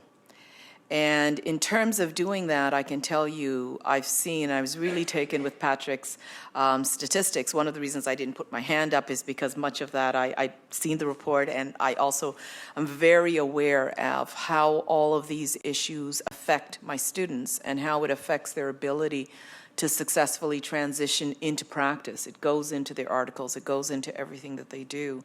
The other aspect that is of interest to me is because one of the challenges I think that isn't obvious is, even as we have this conversation, how very difficult it is for lawyers with compounded vulnerabilities to even speak to this issue. As a Black woman, I can tell you, you're in a goldfish bowl as you practice all the time. And these kinds of declarations are not remotely easy to do. And there's stigma, but I would say there's something profoundly more difficult for us. It's not just a cultural context of how we deal with the issues. It is fundamentally what we think the consequences are of naming any pieces of this at any point in our professional lives. And so I'm very grateful to be here and to be able to participate in this panel. Thank you so much. So let me talk just a bit about how our panel will go today. I've got some questions for all of our panelists, but really I'm going to intersperse those with some of your questions. If you do have a question, you're in the room, please go to the microphone in a bit. Also, there are Q&As on the webcast, and those will be I will intersperse those at different times. So let me start by asking those of you the other members of the panel who are not Patrick, about your reflections on awkward segue number one, on your reactions to his stats on lawyer susceptibility. How do they fit with your own experiences? And why do you think that lawyers or paralegals are more susceptible than the general public? Doron. First, I can confirm I'm not Patrick, much as I'd like to be. They comport quite closely with my personal experience. The numbers shift around. I can say that we see more anxiety-related than depression-related inquiries in our service. I can also say that we see much fewer in the way of addiction-related inquiries, and that has nothing to do with whether the need exists or the problem exists. It has to do with whether people with addictions actually call for help. There was a mention in Patrick's statistics which spoke to that, which was that people with mental health-related concerns call for help approximately a third of the time, or seek help approximately a third of the time, and it was much less for addicted people. And you had wondered why, and there are different ways to look at it. The first thing that came to my mind was, when you're depressed, if in fact you identify depression as a condition that you can get help for, as opposed to simply life not going well and thinking, well, I have to deal with it, you do want alleviation of symptoms. You do want to feel better, as opposed to addiction, in which case part of your brain is telling you, don't let anyone take the substance away from you because you need it to survive. So there may be things that are hedging against you reaching out for help, because you may not want people to start talking you out of using, whereas you want people to help you out of your depression more, perhaps. That's my guess, partial guess at it, amongst many other things. But do I see these conditions? Absolutely. Do I agree with the list that Patrick had of various stressors that make members of the legal profession more susceptible?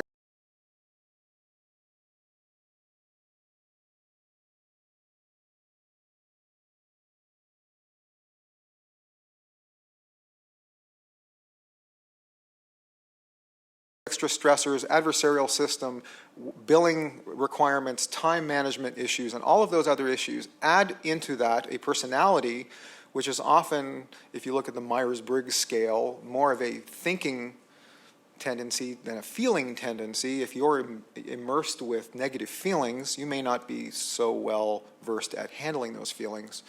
You may try to think your way out of the bag. Good luck with that. It's not going to happen, but you're going to try. And what ends up happening is that that group then thinks their way into profound self-judgment. The sense that everyone else seems so well put together. If I look around this room, it looks like a pretty impressive group.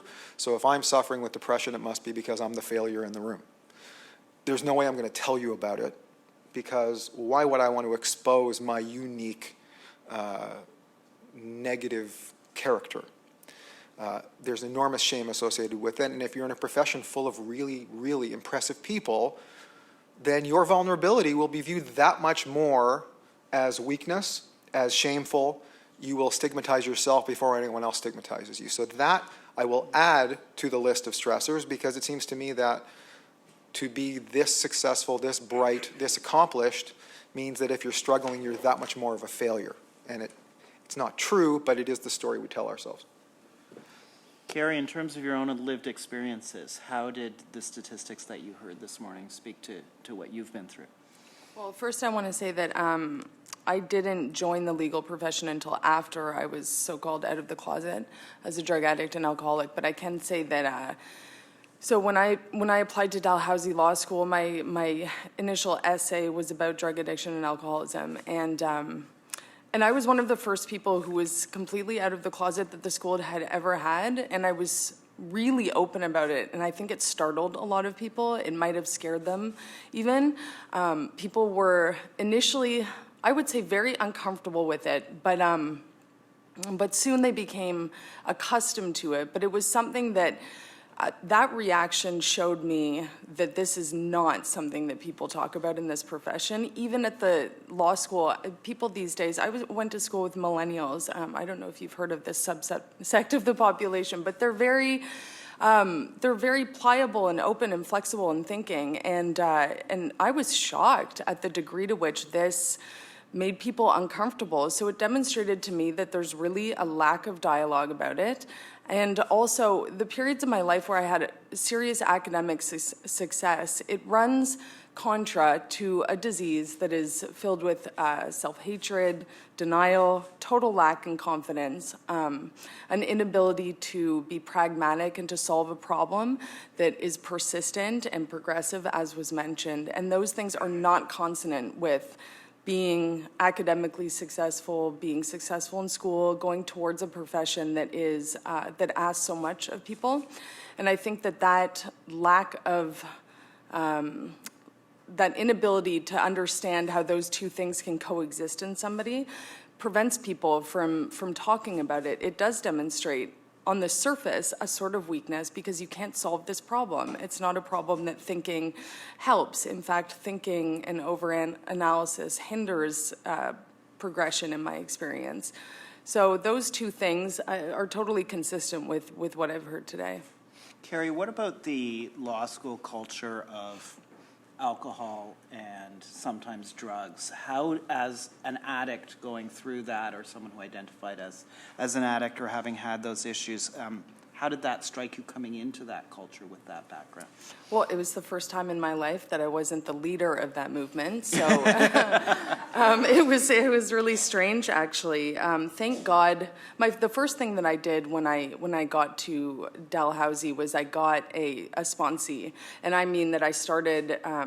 I continued my work as a sponsor, so the first piece I put into place was altruism, as opposed. That's the real buffer against feeling left out or feeling tempted in any sense of the word. And so I put the 12-step pieces into place that I needed to, and I was able to be actually a support for other people. The number of people who've come out to me privately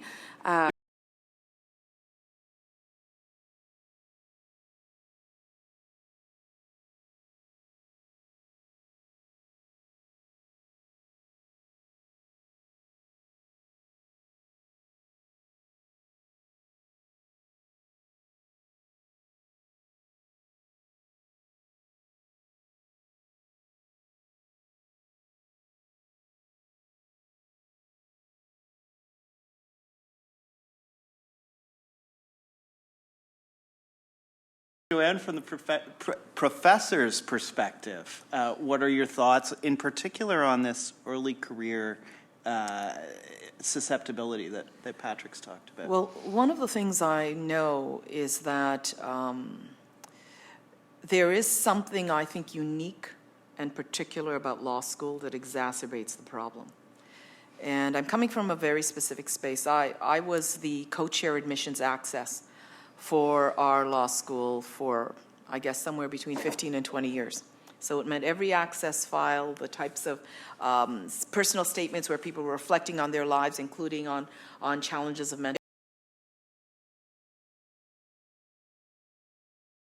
just as a person with my students in the class, it was of the class as a whole. And one of the things that I know and I found really odd was the statistics on the use of academic support services. Our faculty is a small faculty. Think about it. Arts is bigger, science is going to be bigger, engineering is going to be bigger. But our students, by number, are the highest number of users of any of the adaptive measures as a whole. Wow. That was interesting to me. Linking to what has been said, the high number of our students who have anxiety, it's extreme, it's extraordinary, the number that have that as a compounding symptom, not just the single problem, but as one of the pieces with other issues that they have. I found that interesting because we're coming from the pool of the university as a whole, and yet who we have in law school, it's as if we magnetize and draw a particular type of personality into the law school pool from the general population.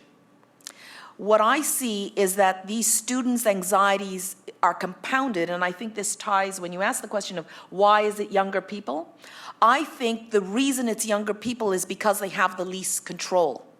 I think the reason you have depression amongst women generally in the population has a lot to do with systemic issues about how much control and vulnerability we have in our lives in various ways to violence and other kinds of things. But in the context of law, we have the mythology of law as high control. But it's the inverse. What's happening is at the law student level, they have the least control, the most anxiety, the most fear of success, and the belief that they can't even get through the gate if they don't make it through. Not only do they have to get through the gate, but they have to excel to get through the gate. The more the labor market pressures extend and expand, the more they're pressurized. And so that piece to me is like we take these excellent people with this high level of sense of self, like grind to a fine mill like the millstones just grinding and grinding against them. And each year makes it worse because the gate keeps moving and the anxiety keeps coming. It's the grade in each and every class. It's getting the right summer job. It's surviving that summer job. And they're constantly starting over. They're constantly at a new level, struggling to get there. So when you say, why do I think they're more susceptible? I've often had this feeling, and sometimes I've actually pushed, I mean push. You can counsel students, but sometimes I really push and say, you know what? You need a break. You can't do this while at law school. You need to leave now. We'll hold the place. Just breathe. Just take that space, breathe, and come back so that you can actually enjoy it, because there's one set of life moments.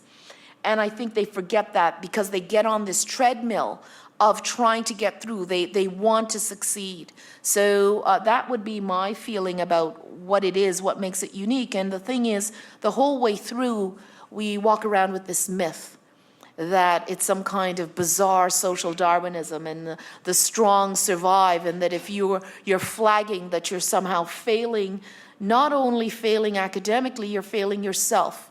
Your character must be weak, because the people like myself who are succeeding, I often have these conversations with students where they have an unrealistic perception of who I am and how I've succeeded, because it is this difficulty about disclosure. So I actually talk about it in the class, and Doron knows I've pushed to have people speaking about mental health issues at the school, because they need to know that we can be successful, but that we're not perfect.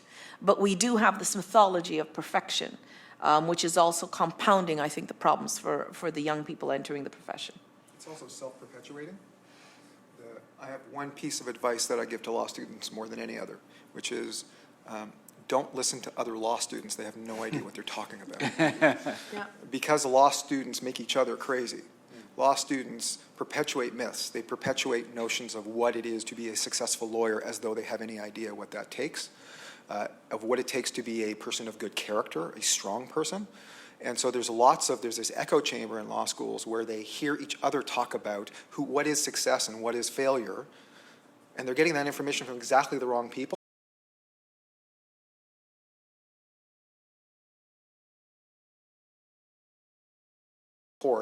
But don't measure it against your colleagues, because your colleagues are on their own separate journey. It's a great link to the next set of questions. And I want to focus a little bit in the next part of our discussion on individuals and on individuals coming to terms with what might be an issue and getting help. Carrie, can you talk a bit about that issue of coming to terms? How do you know you have a problem? For those of us those people who might be watching and wondering if they have a problem, how do you come to terms with it? I'm laughing because I think that it was fairly obvious that I had a problem since I never left my apartment. Sometimes I think of what I experienced as totally a gift, because that type of desperation and ostensible problems, it doesn't always come to people who already have jobs. Like I had finished a master's, and to say that I went through that program subsidized by alcohol and drugs is an understatement. that's how I got through that. Not because the master's in effect was so difficult, but just I was on this collision course and I was already on it, and I'd been on it since I was 14. And like Patrick said, it gets progressively worse. So for me, when my external life fell apart, I mean, it fell apart. It fell apart in a very painful and public way. I, sold my furniture and I never left my closet, and I had, delusions all the time, and I was in psych wards. So that was, I could tell I had a problem. So could everybody around me, those of whom still spoke to me. For other people, I think that there's a real challenge when you still have these external barometers of success. I think that that's incredibly difficult, and I don't begrudge the person who has to self-diagnose. I think that the way that we diagnose in the 12-step group that I'm a part of, we say if when using, you have little control over the amount you take, or if when you honestly want to, you find you cannot quit entirely. Those are the two questions that we ask of anybody who's trying to diagnose themselves. Because when those two conditions are met, or even when one of them is met, you can bet that there's an issue. We often describe the issue in terms of not what's going on when you're using so much as what's going on when you're trying to stop. If you can't moderate it, if you have lost the power of choice, if you're unable to will yourself into change, that to me is what signals a problem. Not so much, like not everybody has the experience that I did, right? Not everybody's gonna have all of those things fall apart so catastrophically. A lot of people are going to have these external, so if it's just the external measurements, that's going to be hard because what about the people who still have jobs and homes and who haven't lost their families? So there's another piece that's missing, and that is this internal piece, this inability to muster the power to change, this lack of power. That's how we describe it in the 12 Steps fellowship that I'm a part of. When that power is missing, then there's a real problem because you can't will this change and you can't moderate it. And that, I would say, is what signals the alcoholic or the addict as different from just the hard user. Patrick, from your perspective. Well, I think I would start by saying I think it depends on which issue you're talking about, because I do think there's a bit of a difference between, quote unquote, coming to terms with the fact that you have an addiction versus coming to terms with the fact that you have a mental health problem such as depression. Doron was describing a little bit about those differences earlier, but I think it also depends what we mean by coming to terms with. And the point that I want to make there is that I see it really as acknowledging or becoming aware of having a problem, but then separately from that, it's becoming willing to do something about it or resolving the ambivalence that you might have about the existence of that problem. And I was really struck in my time doing clinical work with legal professionals by the amount of patients that I worked with who said they knew they were an alcoholic for a long time before they got to treatment. So it wasn't some profound level of denial that we often think of. Yes, that does exist, and in some cases people are completely unaware that it's really a problem. But there are also a fair amount of people who know it's a problem, and they've sort of resigned themselves to being an alcoholic or an addict, and they think that that can just sort of be the way that they function and continue on. So it really depends there. But in terms of resolving the ambivalence in taking the awareness that you have an addiction, for example, and doing something about it, it's about overcoming fears that might be associated with that. And I'm reminded of a quote. There's a famous psychologist, Rollo May, who had a quote that he described depression as the inability to construct a future, which I thought was pretty thoughtful, and it's a pretty useful description of depression, at least. But I also saw that a lot with my attorney patients in terms of their drinking. They couldn't imagine ever going back to their life and not drinking. They had the complete inability to construct a future, especially if they were, for example, going back to a law firm, a future in which they were the person with a club soda in their hand, or they were the person who was not participating in the happy hours or drinking the way that they used to. And it's really an inability to construct that future that is an issue that they need some help. You have to facilitate the overcoming of that is one example. But there can be a lot of other fears. I talked about the fear of others finding out that they have a problem. That was one of the things that was identified as a barrier to help seeking. So that's an issue that's real, and that you need to help people get past that, which also speaks to stigma. Joanne, what about in the law school context? I think the biggest challenge for students is a kind of paralysis, because they're in the space. They know something is going wrong. They want something to change, and trying to figure out, what do I do to make that happen? If you consider what's happening in law school is that they're thrown into, I call it a bizarre summer camp, right? Where these are relative strangers to them. So the first real major crisis is happening in December. You're 3 months into a relationship with total strangers. Your profs are strangers to you. Your colleagues are strangers to you. And why I call it a weird summer camp, because there's a kind of false intimacy there. But the intimacy is actually distorted. So everybody's talking about it's great. Everybody's talking about a future, and you're the one soul who's saying, this is not working for me. So you already know it's not working, and you see this disaster looming on the horizon for you. You just see it. You can see it, but you don't know how to move out of the way. You don't even know how to get the life preserver to make it through, because there's so much strange that's happening. So I think the first thing is that kind of paralysis that's there. Then I think it's about trust. I know we're going to talk a bit later about what some of the mechanisms are, but if I think about it from my initial conversation with students, institutionally, what I know I do is sometimes I try to cross that barrier, and sometimes I scare my students this way, because I create a connection. I know that that's what's happening for them.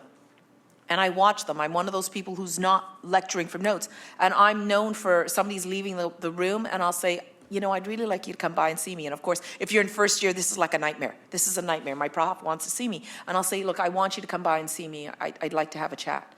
I think it's finding a way to assist that person into the conversation is the real piece to break down that isolation and that barrier. I think that they also want and desire privacy. They're very afraid of the consequence of the disclosure. And they don't know you as a professor or as an institution, even if we have people charged with that task, and many of the law schools do, who they're there to deal with these issues for our students, but they still have to build a relationship, and it's that piece that makes it difficult. Especially if there's no other peer-to-peer support in the institution to assist with that. So those would be, I agree with the notion of the fear, but I also think there's a kind of paralysis and an impotence that the students feel that's palpable. It's actually palpable. You can feel it in the space as you're teaching them, and you can feel it from individuals coming off in waves in different ways. Keep in mind where we are right now for me, right? It's like we're at the end of November, people are heading into their exams. You can feel it. Doron, it seems like lawyers and paralegals kind of experience two ends of the pole. On the one hand, there's the everyone else is successful, what's wrong with me, it must be easy for them. On the other, there's the, wait, I'm billing 2,100 hours, I'm on my way to partnership track, I'm getting A's, so I can't be an alcoholic or I can't have a mental health issue. How do we work through those, in particular in the legal profession, or how do individuals come to terms with that? Well, as you framed it, it seems to me it's about perspective and very sincere and honest awareness of where you're at, which isn't always so easy to do. We construct certain narratives about ourselves, and we try to use those narratives in order to survive and cope. I mean, what are we talking about here if not coping? Abusing substances is often a maladaptive mechanism for coping, a way to get through life through hard times, and goodness knows lawyers and paralegals and law students go through hard times disproportionately. This is a disproportionate response. And so when they're dealing with that dichotomy that you lay out, what they're dealing with is a narrative that they construct for themselves. This is how I am, this is how I cope, this is fine, or it's not fine, but there's nothing I can do about it. What struck me as Carrie was talking, I'm a bit of an evangelist on this, so I'll just get off script. As Carrie's talking, I'm thinking to myself, see, that's what we need. We need webinars with people telling stories about being in closets and selling all their stuff, and then coming on a stage and speaking so eloquently and being so successful and impressive and thinking, wow, you mean you can go from that to that? Wow, I didn't know that. If I thought that was true, maybe I would get help too. So much of what we're doing now is having conversations like this, having Orlando de Silva get up and start talking about depression from the seat of the president of the Ontario Bar Association. So the socially Darwinistic fallacy is busted by the notion that, no, it's not the weak ones, and we're not thinning the herd. We are, in fact, dealing with the most impressive, most successful, brightest people who also suffer because they happen to be human beings too. The more we have people like Carrie, like Orlando, like Michelle Hollins, speaking out, speaking openly about their humanity subsequent to being lawyers, the better chance we have that some who are suffering may say, okay, so I can do that too, I guess. Maybe there is a phone call I can make. Maybe this is a culture that will not shut down my need for help. I specifically recall at Ottawa U, Joanne, having a table for the Member Assistance Program in the foyer at Photo Hall, just to have students come up and see what assistance is available to them. And one young woman came up to me with no one else around and said, oh, sure you don't call the Law Society on us. Assuming it's unsafe to divulge a mental health or addiction concern to a lawyer.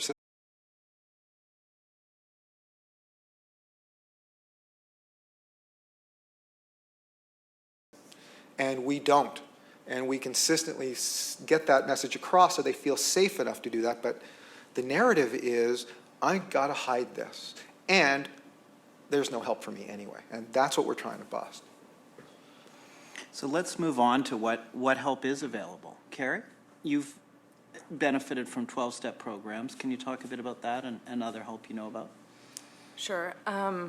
So I can't speak about any lawyer assistance program simply because I was sober for years before I applied to law school, for about a year and a half or 2 years, I think. However, so what I can speak about are the 12 steps. That's my personal experience. And the 12 steps, had I known, I got 12 steps, which is something that happens when some people in your life might alert some other people to this problem person. I was actually breaking into my mom's house to steal her prescription medicine when I got caught. And so in that moment I said, oh, I really, really want help. That's why I'm here. I wanted to get caught, which was not true. I wanted to get the drugs. But what ended up happening was, as a result of that, she contacted somebody from a 12-step fellowship who then came and talked to me. And that's what is called when somebody 12 steps you. They sort of share their experience, and they basically aren't treating you to go to a 12-step fellowship. Had I known about how swift my recovery would be if I actually did the work, I would have done it back in 2006, I think that was. But I didn't. It took me a long time to come to terms with what was required, which was effort on my part. I thought that it would just one day materialize, that I would go so far down that I would spontaneously arise from the ashes like a phoenix. That never happened.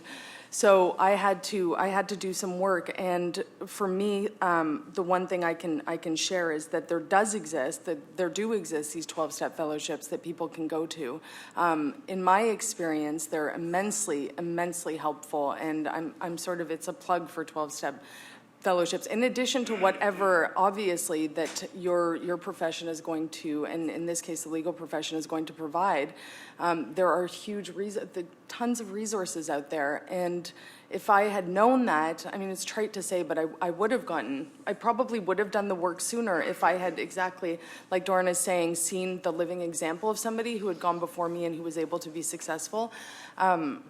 I didn't know that was possible. I actually brought, as a funny anecdote, it's not funny, it's kind of sad, but I brought my LSAT studying books to treatment when I went for the first time. I guess I thought that I would be studying for the LSATs. I'm not really sure why I did that, but you can see that there's this, I had no idea how to get better. I wasn't availing myself badly wanted to be better, and that there was that gulf, and I couldn't bridge that gulf. But there are resources out there, and they are helpful, and they are responsive to the degree that I'm willing to put some effort into it. That's what I can share about. Thank you. Doron, can you talk a bit about the Member Assistance Program and other sources of help from your perspective? I'd be happy to. What we offer is a completely confidential program for members of the profession in Ontario, which includes lawyers, law students, paralegals, paralegal students, judges, and immediate family members. And it includes everything from face-to-face telephonic e-counseling or web video counseling.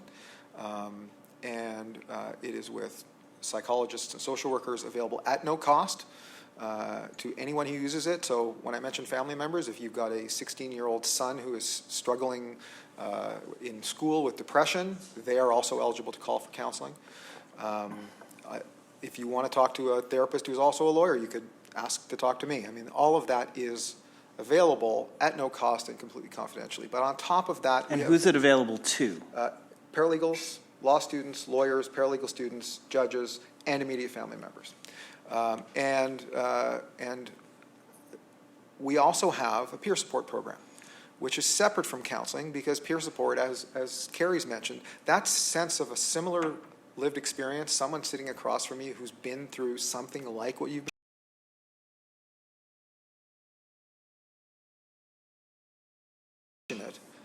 a legal professional being compassionate, go figure, but that's not what we expect. We expect a profession that has one of its designations as judge to be judged. And when we get into a room either with a peer support person, or I've seen in a lawyer support group that we started a few years ago, people walk in expecting to be judged and then find compassion, and they're startled by it, because it turns out we are all human beings who when the guard is down, actually root for each other. So peer support is available where we match people based on gender, ethnicity, sexual orientation, geography, issue that they're dealing with, whatever similarities and affinities we can match people up with, we do, and it's just someone to talk to. On top of that, it's everything from nutritional counseling to new parent support, smoking cessation, all the things that an employee assistance program would offer, we offer as well. And sometimes we use some of those other things, like, let's say, nutritional counseling as sort of a gateway. Someone dips their toe in the lawyer assistance pool by trying a little bit of nutritional counseling first, and when they realize it's all legit and professional, they might then seek some other counseling as well. Whatever it takes to break through that initial hesitation to call and ask for help and get help, we'll do it. But all of that is available to all of the members of the profession that I mentioned. Thank you.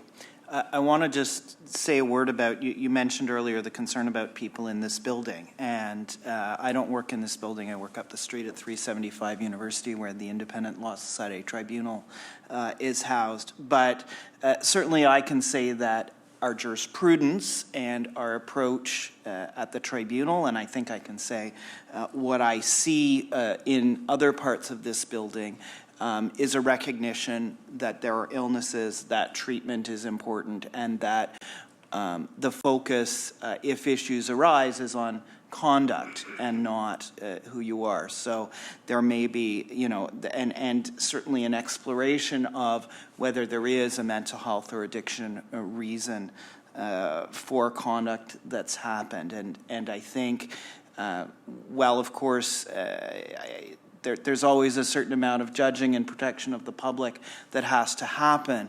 The focus, even in this building, even in the discipline parts of the process, is not only on judging, but on recognizing in our case law and in our approaches that things happen to people because of illness. And I wanted to go off script a bit to say that. Joanne, in the law school context, what support is available? Well, above and beyond what we do in individually as law schools in terms of our staffing, in terms of having equity officers and or like Osgood having people on staff who actually have the training of both a lawyer and a counselor, I think I'm really impressed with the cross university initiative. There's the Just Balance website. We've got it on bookmarks. We have posters about it. But what Just Balance is an initiative that is of all the law schools in Ontario, which enable the students to go to a single place where they can see all of the services and supports that are available for their own school. It will include everything like telling them, this is where you go to get your accommodation or adaptive measures addressed. You're in an emergency. This is who can help you right now. This is the number that you call. So instead of having, it moves away from having to know someone or having to already form that relationship to bring them into a place where they can make some meaningful, immediate, emergency strategic choices or some broader strategic choices. It obviously includes letting them know about Homewood solutions and what that they as law students, that's the other piece, to realize that they as law students can benefit from that program. Part of what we emphasize, and certainly at our school, we refer our students directly into that program because that's one of the things they need to know, that whatever they're facing, lawyers, real lawyers, and judges have faced it too, that they're not alone, that they're not going to fail out of law school, that they're not going to have a future. So bringing them into this space where they can realize how comprehensive the services are and that they can actually have someone who might be senior to them in terms of having succeeded, I think that's really important. So to me, that's one of the pieces. The other pieces that we do, now speaking more for our institution, our orientation for the last few years has very explicitly, for our first year class, emphasized mental health issues. I mean, right into putting it, where you normally have your keynote speaker and they're, very successful professional in the law. One of the speakers that they get is someone who's very successful, who speaks to mental health issues directly to the students. So we want it on the table for them to know right from the first week of law school that this is part of a reality. We want to try to break down that stigma right away. And we also, as Doron has been there, we've used some of our mainstream series as well, because one of the issues for me is if you always talk about this in the context of something special and to the side, you're not necessarily breaking down the stigma. So the Kavanaugh Professionalism series, in fact, the very first time that Doron came to speak, he was speaking in the Kavanaugh Professionalism series, the same series that our treasurer was just there 2 weeks ago in. So the students know that that's what the nature is of that series, and it changes, I think, the relationship to the kind of information that they're getting. I know, and I'm now speaking to a set of students, which I'm feeling very optimistic about. I still have more work to do with them, but they're pulling together a group of students who want to be, we have students on a range of diversity issues, and they want to actually have a group of students dealing with mental health issues. So that speaks to me that we're moving in the right direction institutionally. I can still remember 1989, 90, when I was at the law school, and the LGBTI students wanted an organization, and the way we talked about it, I was the director of the equity program, was how are we going to do this? And they weren't sure they wanted to meet in the law school and whether the meetings were going to be out the law school, because we were thinking about the receptivity to it. So of course we've moved quantum leaps ahead now, and our students are constantly working in coalition across all these groups. So I'm extremely heartened to know that students who are facing what is an issue with still a fair amount of stigma are now talking to me about wanting to organize themselves. I don't know how they will manage those pieces. They're still thinking about it in the context of privacy for them, so they probably will manage those issues. But the fact that they're coming together to support each other, I think, is really, really very powerful. Patrick, one of our viewers on the webcast has asked about this idea of stigma, and they put it in an interesting way. They say, people are concerned about balancing cost and effectiveness before seeking help. In other words, the cost in terms of stigma against the effectiveness of the treatment. And what our viewer says is, what can they do, that people wonder, what can they do, the people you go to for help, that I cannot do to help myself because it's psychological? What helpful information do we have to address that balancing of costs and effectiveness and helping people break through that? Well, I guess I would start by saying, referencing a point that I made earlier and that Carrie mentioned also, which is that at least addiction tends to be progressive in nature. So when you're balancing costs versus benefits, the sooner that you address an addiction, the more likely you are to meet with a positive outcome. The easier that it will be to get into recovery and to stay that way. People who have waited until sort of the chronic or severe stage of an addiction, not only are they going to have experienced more consequences as a result of that addiction, it will also be harder for that addiction to remit. So I think that's something to weigh in terms of cost benefit. Early intervention is certainly warranted. In terms of what could they do that I couldn't do myself, I would say quite a bit, really. I think that it's one of those things where you don't know what you don't know oftentimes. And not only if you are somebody who is in the grips of an addiction or a mental health crisis, your executive function is compromised, your brain, these are brain diseases. So the organ, the instrument that you would be relying upon to help yourself is the actual organ that is afflicted by the disease, so you can see how right away, sort of right out of the gate, you're not going to be able to do the things that you would need to do because you're the person struggling. But you're also not trained, you're not educated, you're not able to facilitate change the way that working with a professional would be able to do. So I would say the worst possible thing you could do is actually trying to solve these issues on your own.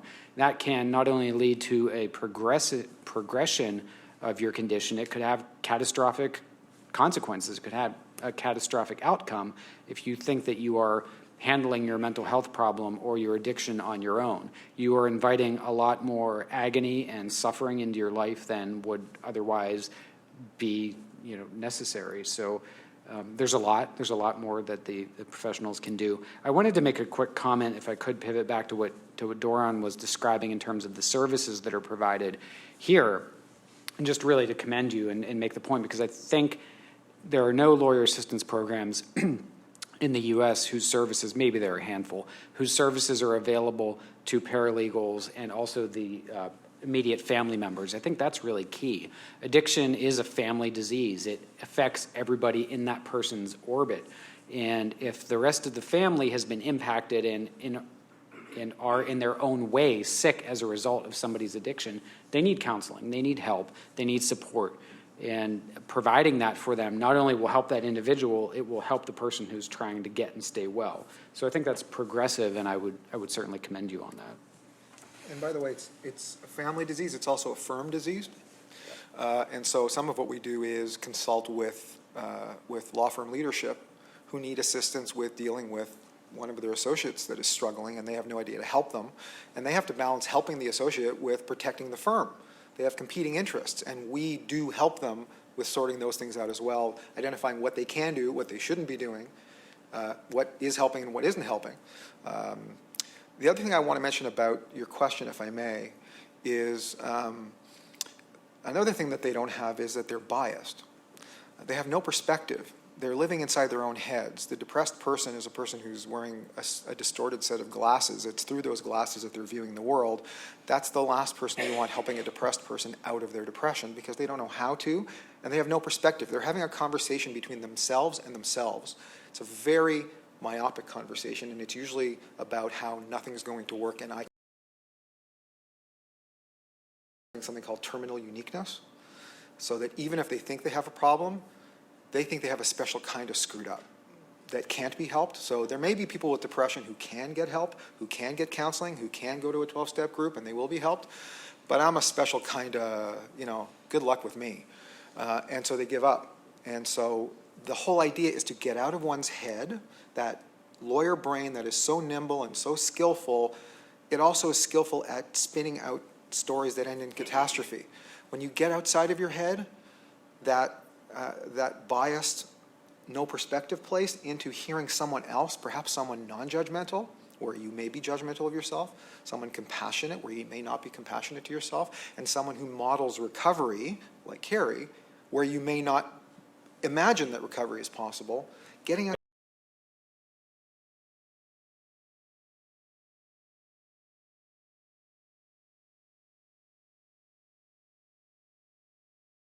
program in a legal professionals program would oftentimes be compliant, they'd be participatory, they would be engaged with treatment until it came time to receive their continuing care recommendation.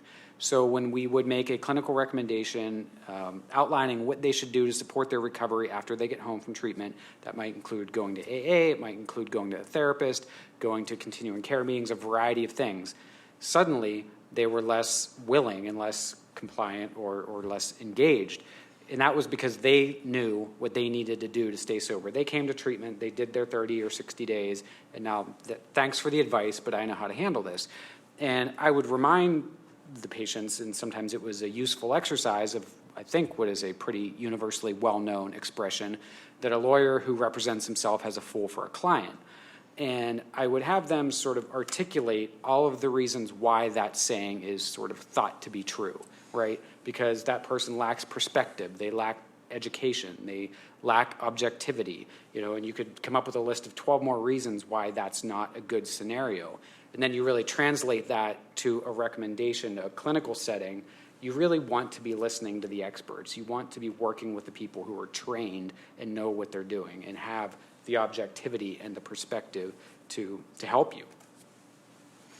So let's move from the individual to their family, friends, colleagues. What can colleagues do to help someone? How can they know? How can they identify it as a possible issue? And how can they avoid becoming codependent, Doron? It's a hard question because it's not always possible to help, and people feel like they are compelled to. And so it starts from a baseline with compassion. It starts with seeing someone struggling, seeing someone suffering, and simply just approaching them with a level of compassion and saying, is everything okay? Let's go get a cup of coffee. Let's talk. If you ever need to talk, I'm here. Leaving open the possibility that there is a compassionate shoulder that one can lean on, where people otherwise might think, I would never say this out loud because I'll be judged and I'll be exposed. So it starts with that. But it also includes an awareness by the person who is observing this that they do not control anyone else's, let's say, addiction, if we're talking about addiction, but also depression. That you can't make someone stop using, you can't make someone stop being anxious or depressed. You can offer them compassion, you can offer them information.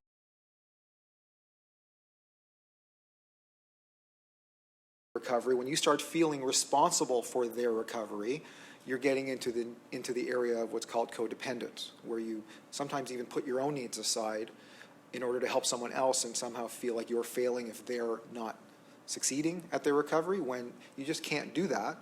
It's also true in the law firm context, as I mentioned a few minutes ago.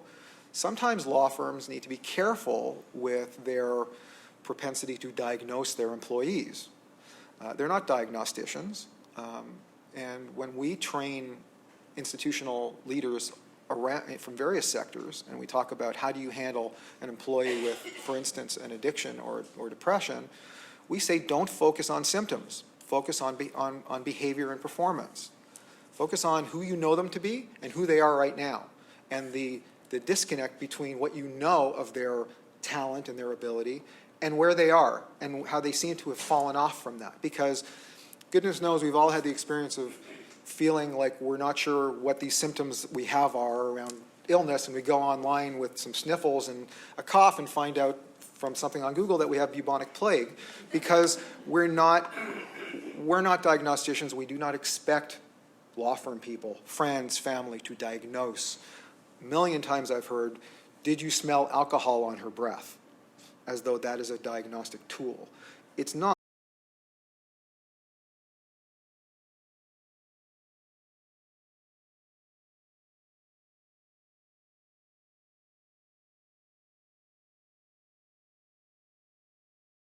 About what resources might be available. I can just leave them a brochure on their desk or let them know of a phone number that they can call, and then leave it in their hands because they are ultimately empowered to help themselves. Joanne? I was listening so attentively to what Doron was saying. I agree with everything he's saying. I think in my own experience, the struggle that I have is, it's not quite the codependent, but it's almost in that space. It's managing to want to assist the person to identify the problem, to identify the issue, but in the initial stage, if I'm the first contact, becoming their solution.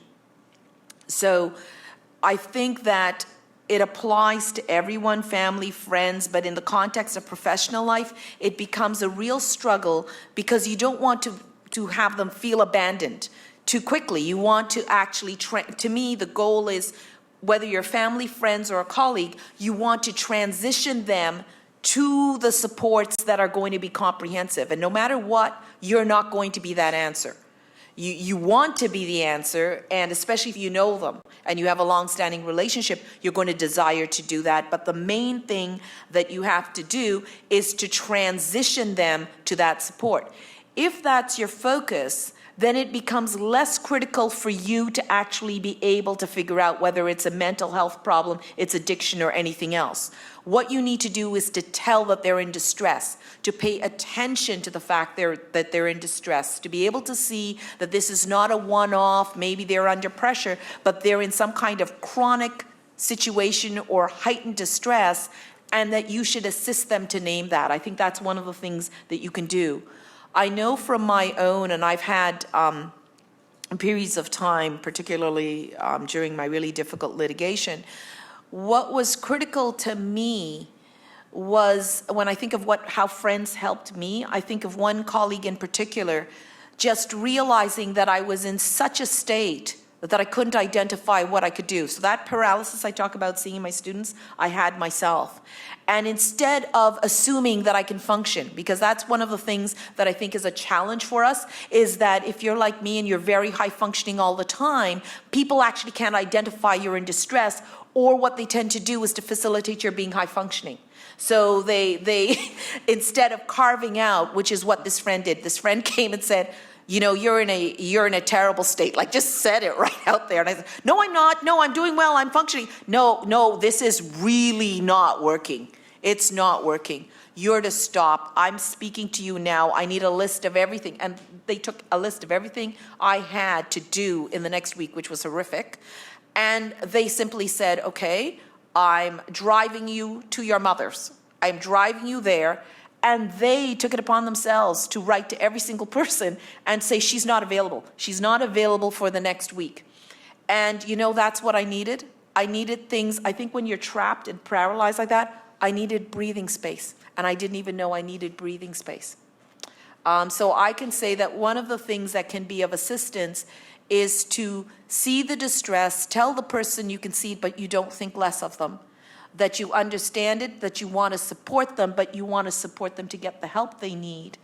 But I think that when people have some measure of control, especially if they're in a firm or whatever, that one of the things that is the most terrifying for you at that moment is that if you stop to get the help, that a more impending disaster is going to happen to you. Like, you can't figure out how to solve to even get the help. And so I think the main thing is to provide some measure of support to them to do that, to tell them it's okay to get off the treadmill, to tell them I will come with you to that first meeting if you need me to. I think that's, for me at least, when I was in that crisis, it was tremendous. I can't begin to tell you how really, really helpful it was for me, because I couldn't see, it was a thicket and I couldn't see my way out of it. So Carrie, how does your experience as being the person who needs the support, and I know there's never a person who needs support and a person who gives support, we're all part of a group where we need and give, but you've been in the position of more needing and in the position of more supporting. How does that influence you now when others come to you for support, or you recognize something in someone else? It makes a big difference. When I needed support, I would never have told you I needed support. I would never have put it in those terms, because I really rejected people defining what was happening to me. So I take that into when I'm working with others. I don't label them. I allow them to diagnose themselves. When I had an intervention on me, I walked out of it. I absolutely refused to take part in a group's determination of what I was. That's not everybody. Some people are going to need that kind of support. support and are going to be responsive to it. And I think it's almost on a case-by-case basis. But when I'm sponsoring women in particular, sometimes I sponsor men, but mostly women, I present my experience. I present the way that I got better. I offer it to them. And if they don't want to take it, that's totally fine. That's not my business, really, because that outcome is not in my hands, and I'm not responsible for getting somebody better, and nor can I get somebody better. I can simply provide them with my lived experience and exactly what I did, and they have to know also that I'm willing to take them down that road. I'm willing to take them exactly through the steps as they were laid out to me, but it's ultimately up to them to do it. And I think that for families anyway, I never responded to ultimatums. I didn't like ultimatums very much. I tended to demonstrate to them how badly ultimatums worked by doing exactly what was the worst thing and totally contrary to my self-interest. And so for me, that type of efforts, I understand that they were well-meaning, but that didn't work in my case, though I do appreciate that families have to draw a certain boundary that they can't be expected to put up with. And so I understood intuitively that when my family broke up with me for a period of time, that they were doing so out of their own self-protection. And I understood that. But that has taught me to approach people in a different way, or rather to lay out that I don't even necessarily approach them. I simply, when asked for help, I provide it and demonstrate what I can do.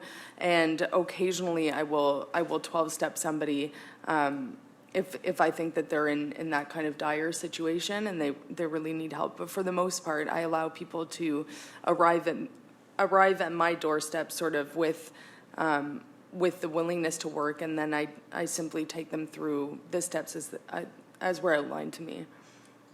Patrick, from the big picture research perspective, are there best practices for someone who sees a colleague or a friend or a family member potentially struggling?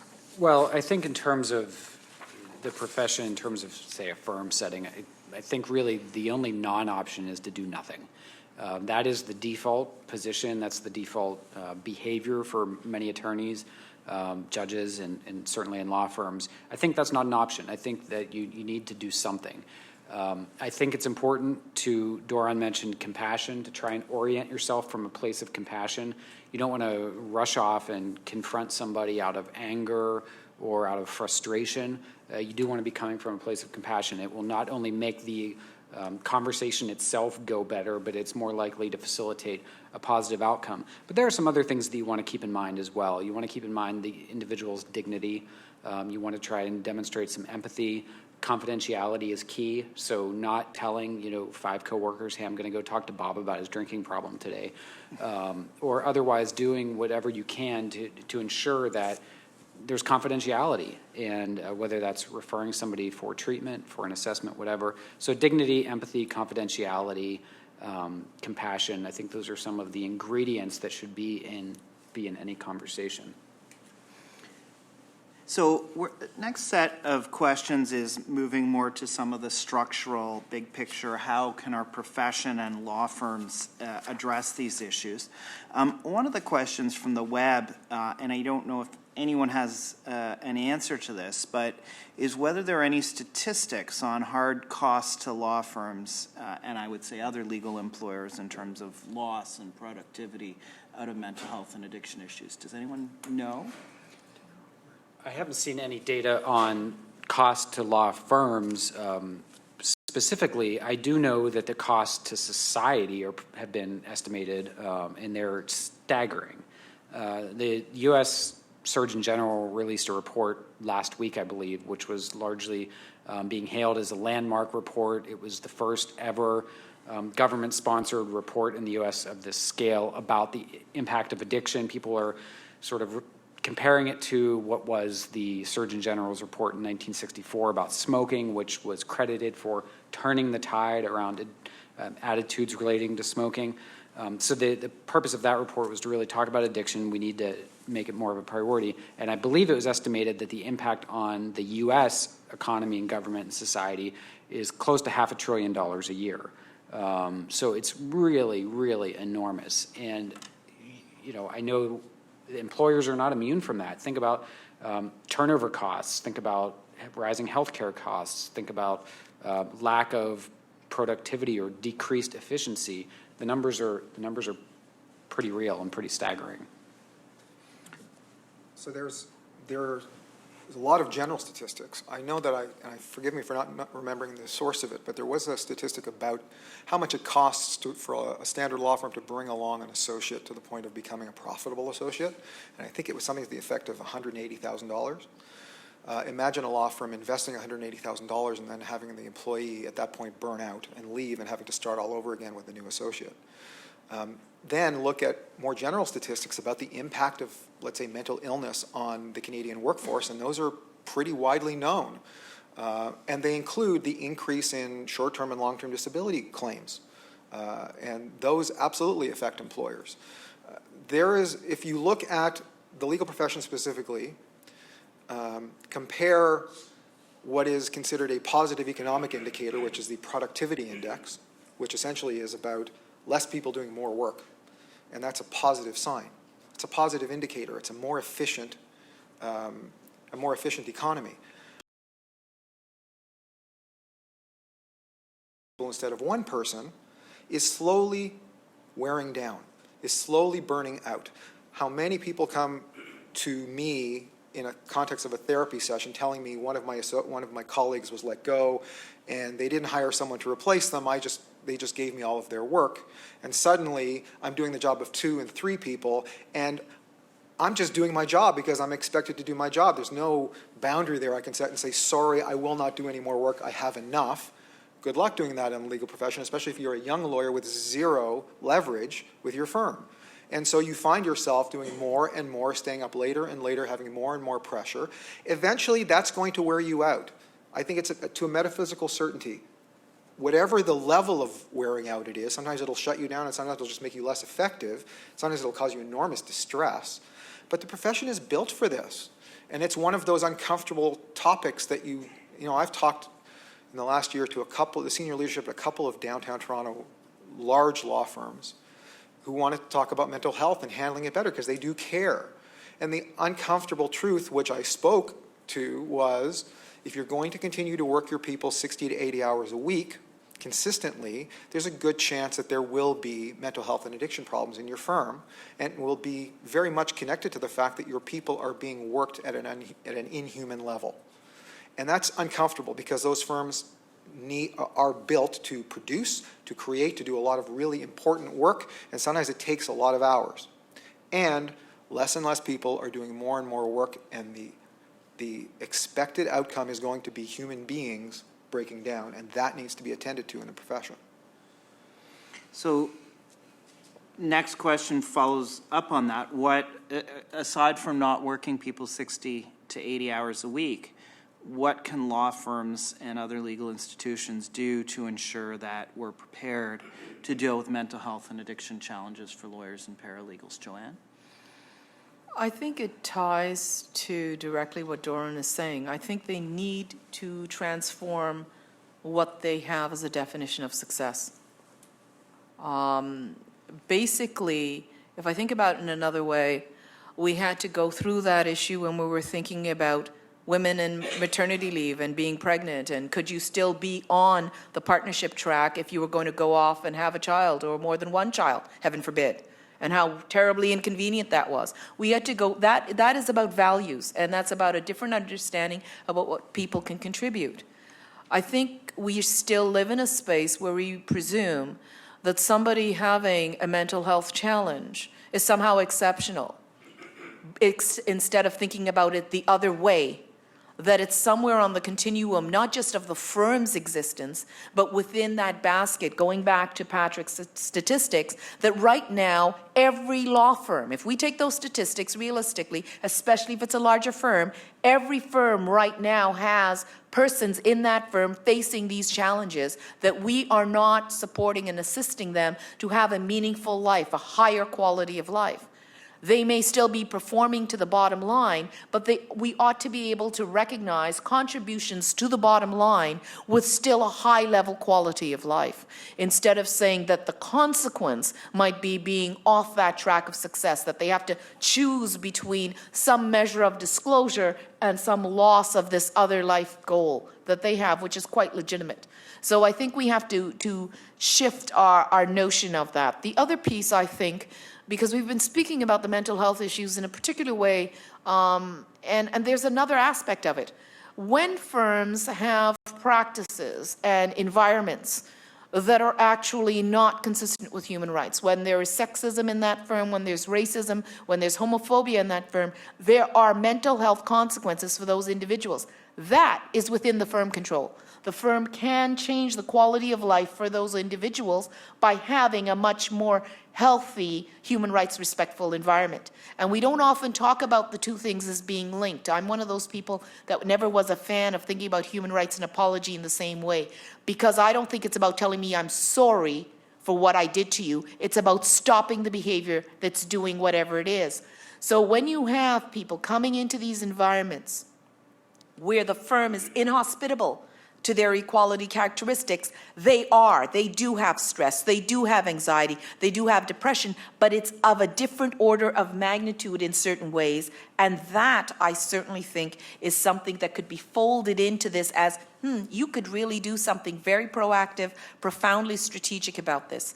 The other piece and reason to do that is because persons who are facing that kind of compounded inequality, as I said at the beginning, are going to find it even more difficult to avail themselves of any mechanism other than the private one that would actually involve a disclosure in that workplace, because they are going to be concerned, quite reasonably in my mind, of the consequence of now not being seen as being perfect enough for the position, because they're already having to excel, be above the norm to stay in that position. So that would be my addition. Yeah, of course. Count on it that young lawyer in the firm that has compounding stressors is not thinking, boy, this firm is compounding my stressors. That individual is thinking, boy, am I blowing it. Yeah. Boy, am I not cut out for law. I actually had a young woman come in a very difficult circumstance, having been let go from a firm, wanting to die, and going to the hospital with her to help her. And while sitting there in the hospital, talking to her about why she was there, finding out that while she said she had failed, she'd been out for a year, she was let go of the firm, she's a big failure, she's let down her family and herself. I'm not cut out to be a lawyer. That's the term I hear a lot. I'm not cut out for law. And it turned out she was being sexually harassed by two of the partners at the firm, and she wasn't particularly compliant, and so she was let go. She took that as personal failure. She took that as not cut out to be a lawyer. She didn't take that as a pathological workplace.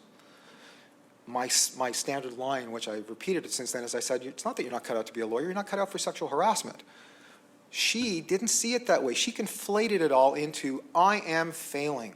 I'm not good enough to be a lawyer because I guess that's what it takes. You have to take racism, you have to take homophobia in order to survive this profession, and if I can't, I'm the failure? No, sorry. The profession has the obligation to create safe spaces, to create inclusive spaces. That's not just an argument for what's right, for what you described as sort of the moral case. It's also good for business. Having an inclusive workplace in an increasingly multicultural society means that you're going to have multicultural clients who want to come to your firm because they can see that it's a healthy place for your lawyers to work. So it's not just about the right thing to do, it's also right for the administration of justice, for professionalism. Let me ask sort of an uncomfortable question, which is, lawyers, some of us have gotten into law school because we have a certain expectation of income and we have a certain expectation of lifestyle, and we may have some debt as well.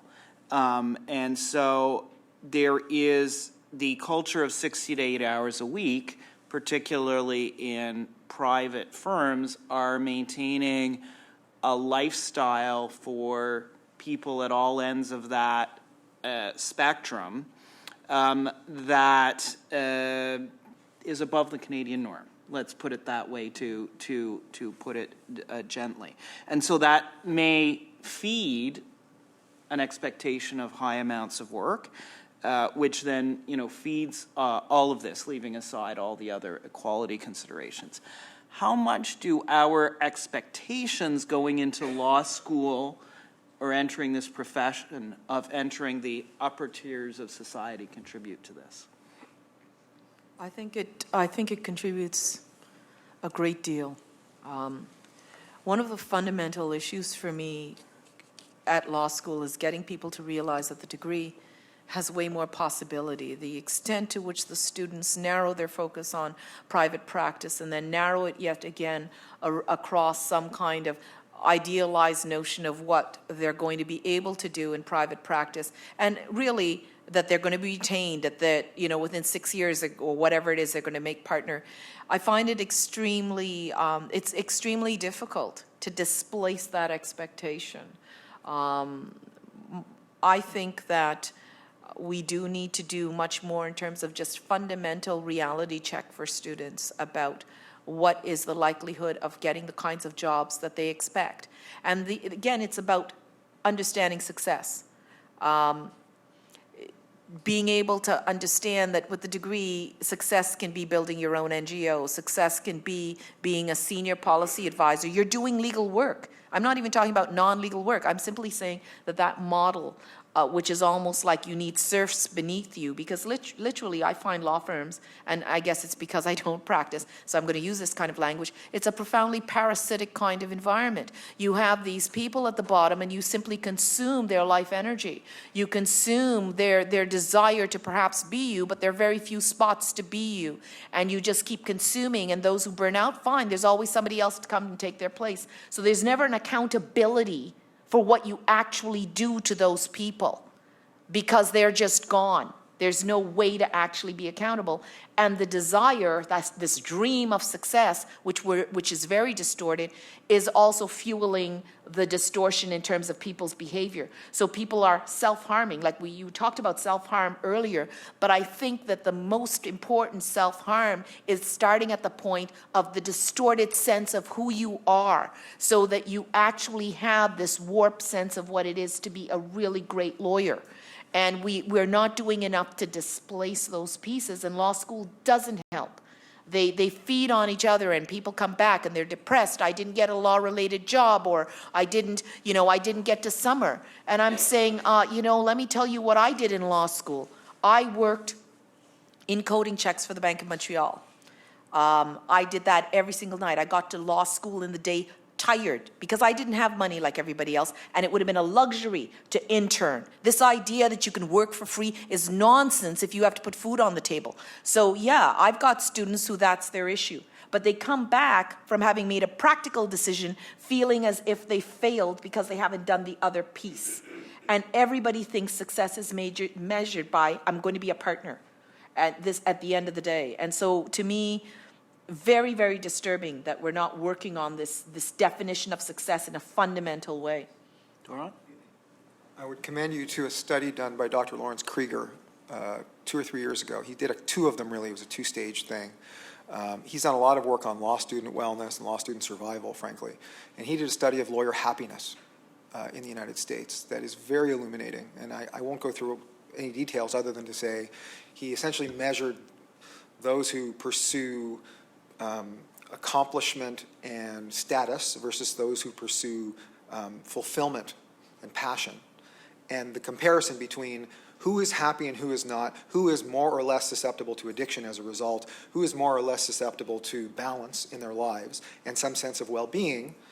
And I won't give away the ending. You can read it and find out yourself. I think you know where I'm going with this. It matters. Lawyers can, in fact, have happy, successful lives, and sometimes they can even have happy, successful lives working 80 hours a week if that's their passion. I don't judge someone's balance. Your balance is different from mine. If you're working 80 hours a week doing work that takes you to the Supreme Court of Canada, arguing for things that you're passionate about, then that's balance to you.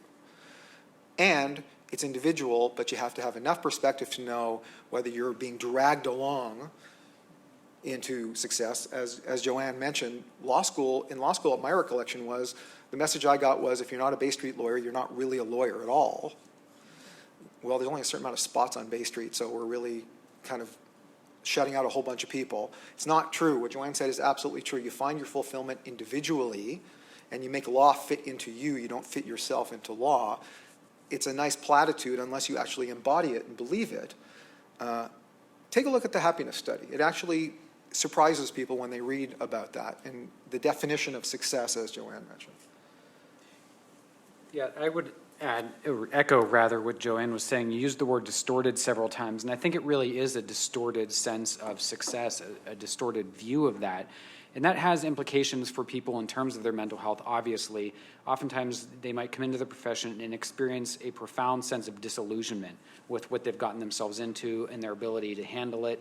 That can lead to depression. It can lead to addiction. The one point that I wanted to emphasize, or add rather, is that in treatment, oftentimes if somebody has sought help for their addiction or their mental health problem, as they're getting ready to finish treatment, one of the things that the clinical staff will look at is what is this person's recovery environment? So how conducive will their recovery environment be to their ongoing health and well-being?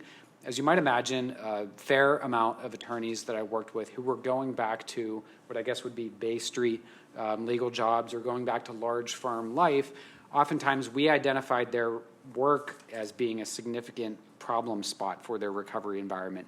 And, while we didn't say you've got to leave your job at Gibson Dunn or whatever, or, whatever firm, you might want to look at that. And because of this distorted sense of success, but also sometimes because of a life that they had constructed for themselves, an elaborate, expensive lifestyle, they didn't really have the ability or the flexibility to leave that. So they're going back into an environment that in large part caused them to have these problems in the first place. So you can see how that can become a problem as well. I don't know how we challenge that, though. I mean, at what point do we approach would-be lawyers or young lawyers and really challenge them on their notion of success and why they're getting into it? I mean, is that part of the admissions process? Is it, where do you inject that into the process to disrupt this phenomenon, if you will? I don't know. I think it is something that we have to do much more at the law school, in the law school context. And I think it's beyond whether we have speakers and those kinds of things. I think we feed it in different ways by how we teach them and how we contribute to this kind of structure. I was taken by, for example, even just fundamental data. Michigan Law School, they actually on their website actually have it's a way for students to figure out, if I go to law school and I have this amount of debt, what kind of money am I likely to make based on averages and based on data. What helps with that is that they suddenly have a realistic expectation of what's likely to happen at the end of the day. I think students realizing that the law society can't be an employer. It can't guarantee everybody an articling job at the end of the day, and that this articling crisis and this distortion is going to keep going. But to have that information before you apply, to have a realistic sense when you go out there so that you don't come back after the first summer saying, I didn't get a summer job, I must be a failure. No, in actual fact, they're rare as hen's teeth and I'm in the soup with everybody else. So we institutionally have to paint a much more accurate picture of the profession, about the income within the profession, about what those pieces look like. From the Law Society sites, at the law school sites, and even in how we're talking about things in the classroom. I think that would help for them to get, but they need a layering on of messaging, I think, not just a one-off and not something that's just passive of a website. We would have to layer on the messaging. When I speak at law schools, at orientations, a core message I like to get across is the law is not the mafia. You can get out if you want to. The idea being, just because you're in law school, it's not like I've entered plumbing school, which means for the rest of my life I'm going to be a plumber, because that's what you go to a vocational school for. You go to law school, you at any point along that way are entitled to say, law school is not for me, articling is not for me, practicing law is not for me. You get to readjust and never, you don't ever have to say, as Patrick was showing, I'm stuck now. I can't get out. You always have options. You always have the right to be yourself. And what I like to do with law students is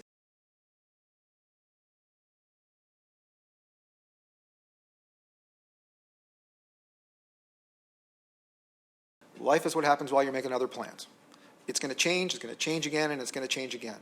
So if you stay nimble enough, if you stay flexible enough and open to your own passions and needs, you may find yourself in a surprising place. Goodness knows, when I went to law school, I didn't expect to be on a stage talking about mental health with a master's of social work. That was not my plan.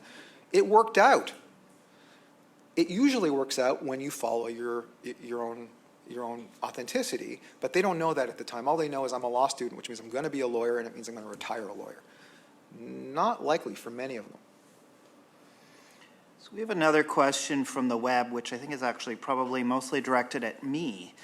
Why does the Law Society Tribunal generally order costs and discipline proceedings in cases in which the licensee has addiction issues?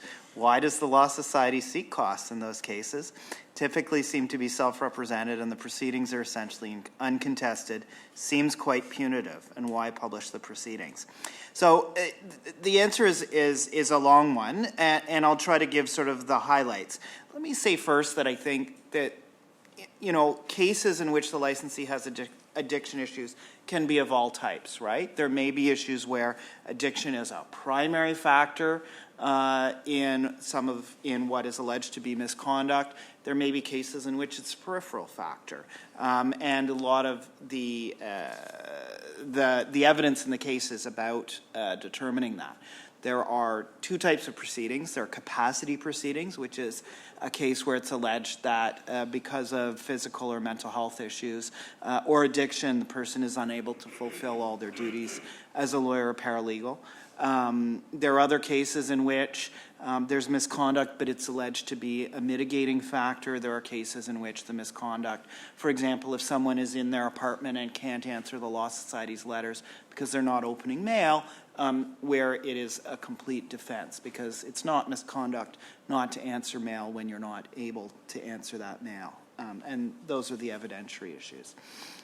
In terms of costs, the principle that the tribunal applies is that generally the costs of discipline proceedings should not be borne by the members of the profession. So the idea is that the person who has committed misconduct, and certainly in cases in which addiction is not a complete defense but is a mitigating factor, have committed professional misconduct. And the theory is that certainly an appropriate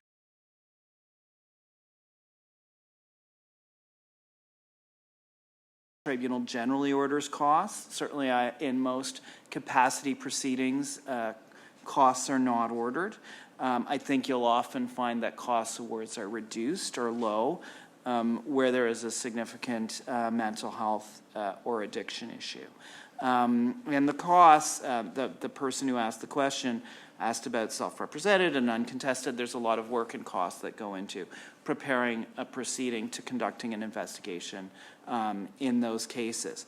In terms of publicity, this again is a complicated issue which is being considered by convocation, certainly in relation to capacity proceedings, as part of the Law Society's mental health strategy.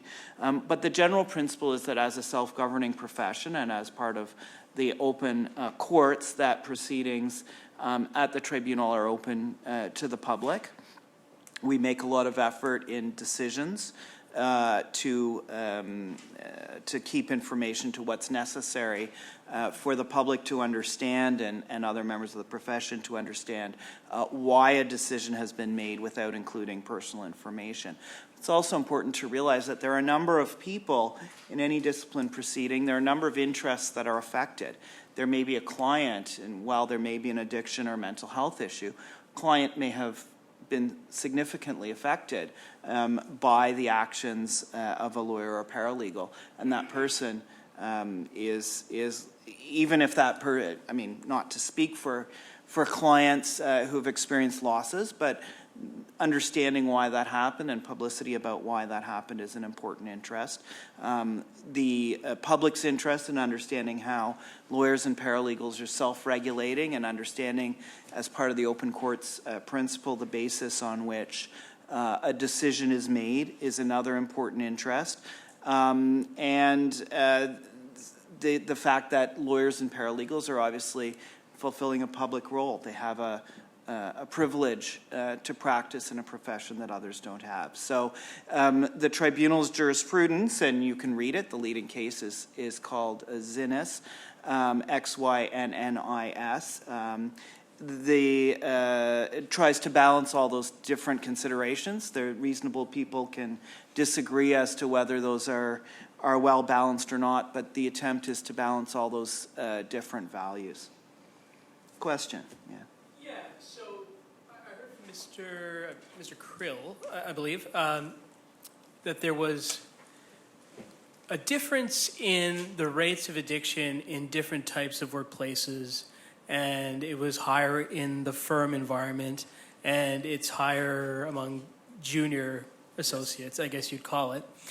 And I wonder to what extent there's been a more detailed breakdown of, the correlation between different sorts of work environments and addiction. And jumping from that, whether other jurisdictions or Ontario have actually considered intervening to regulate workplaces to limit how much firms can demand of people. To say this is the maximum number of hours anyone can work, and you can't demand more, just as you do in many other work environments in a union contract, etc., to limit, to place restrictions on how firms hand out promotions and hiring. I mean, it's a self-regulating profession. Presumably you have the power to actually limit the discretion of senior partners. And if that means that senior partners make a little bit less, then who really cares? The senior partner cares. Yeah. So I guess in terms of the statistics, I'll say that yes, there were higher rates of mental health, distress, and substance use disorders in younger attorneys in the first 10 years of practice. That had the highest rate. It was well over 30%. And we did look at practice areas. We didn't put a lot of emphasis on that because we didn't really dive into it too much. There was a slight elevation in the rates of substance use and depression for those who identified a lot of litigation in their work. So you might think of a more stressful environment, but there wasn't a huge discrepancy. So it wasn't like litigators were 15% more likely to be problem drinkers. It was pretty evenly distributed. In terms of the other question, I'll leave my colleagues to speak about that, but I'll say that I haven't heard of any such measures to really dictate how firms operate. While I can see the merit in something like that in terms of helping this population be healthier, I would be surprised if something like that were to, really take root. Joanne, from the regulator's perspective? I really didn't expect that question, but what I can say is that we're having a conversation at the Law Society looking at entity regulation in terms of what our relationship is to law firms. Obviously, it is clear to us that right now we regulate individuals, and some of what we're discussing here is something that operates at the level of the firm or firm culture. That being said, it's always a tricky thing when what you are trying to do is resolve a complex issue simply by regulating something as hours of work. Part of it is hours of work, quality of work, and all of those pieces. It's also dignity of choice. The comparison to unionized work environments isn't quite the same in my view. I'm speaking for myself and not the regulator. I mean, one of the things I've always had a concern about as a law professor is the quality and hours of work for the most vulnerable, therefore articling students and others. There have been a number of attempts for them to organize as a union. They could choose to do that. They're choosing not to do that now. So for me, wearing the regulator's hat, for us to kind of usurp that purpose and ability of people to organize and say we're going to impose a kind of organized environment and the sort of values that would flow from that into private law firms, I think would be not just controversial, I'm not sure it would actually be appropriate. Creating an environment, though, that tells people, you know what, you should really be thinking about your quality of your life. You should be thinking collectively about that. Would we be responsive to that kind of thing? Yes. But right now, I don't think it's on the cards for us to think that the next thing we're going to do by regulating law firms would be to suddenly be imposing restrictions on how they conduct their business. I don't see that right now. And you know, from the, not to give the senior partners, to give to the senior partners perspective, I should say, not to take that on myself. It's important to recognize that this is a complex issue. Clients have high expectations. Associates have high expectations in terms of benefits and salaries. Law schools have raised tuitions. There's so, you know, I see in my work a lot of senior partners or sole practitioners in small firms who are struggling. And so, and I think, you know, that's true throughout the legal profession. We see this idea that anyone who's been practicing for 30 or 40 years is, you know, rolling in the dough. And I actually don't think that's the case uniformly in our profession. There are a lot of complicated factors, and among them are our own expectations. We do also have a test run here, which is the rules of professional conduct have a section on civility. You could imagine, for instance, an articling student being torn a strip off of up and down on a regular basis, being treated entirely uncivilly. And what is the remedy? They have a remedy to complain to the Law Society. Good luck as an articling student complaining to the Law Society about your articling principle. Good luck. Lawyers don't like reporting other lawyers. So where is your enforcement mechanism? Some of this is about changing the culture of the entire profession. As opposed to regulating the profession. You force this down lawyers' throats, what do you think lawyers are going to do in return? The most oppositional, contrarian profession perhaps that exists in the world, the adversarial profession.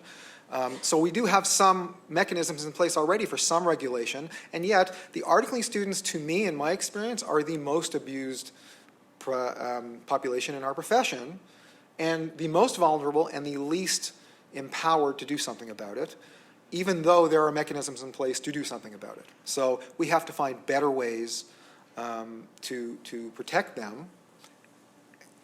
It's a challenge. I think one of the challenges, for example, I myself am against any notion of articling for free or anybody actually making less than the minimum wage when you actually put together their hours of work.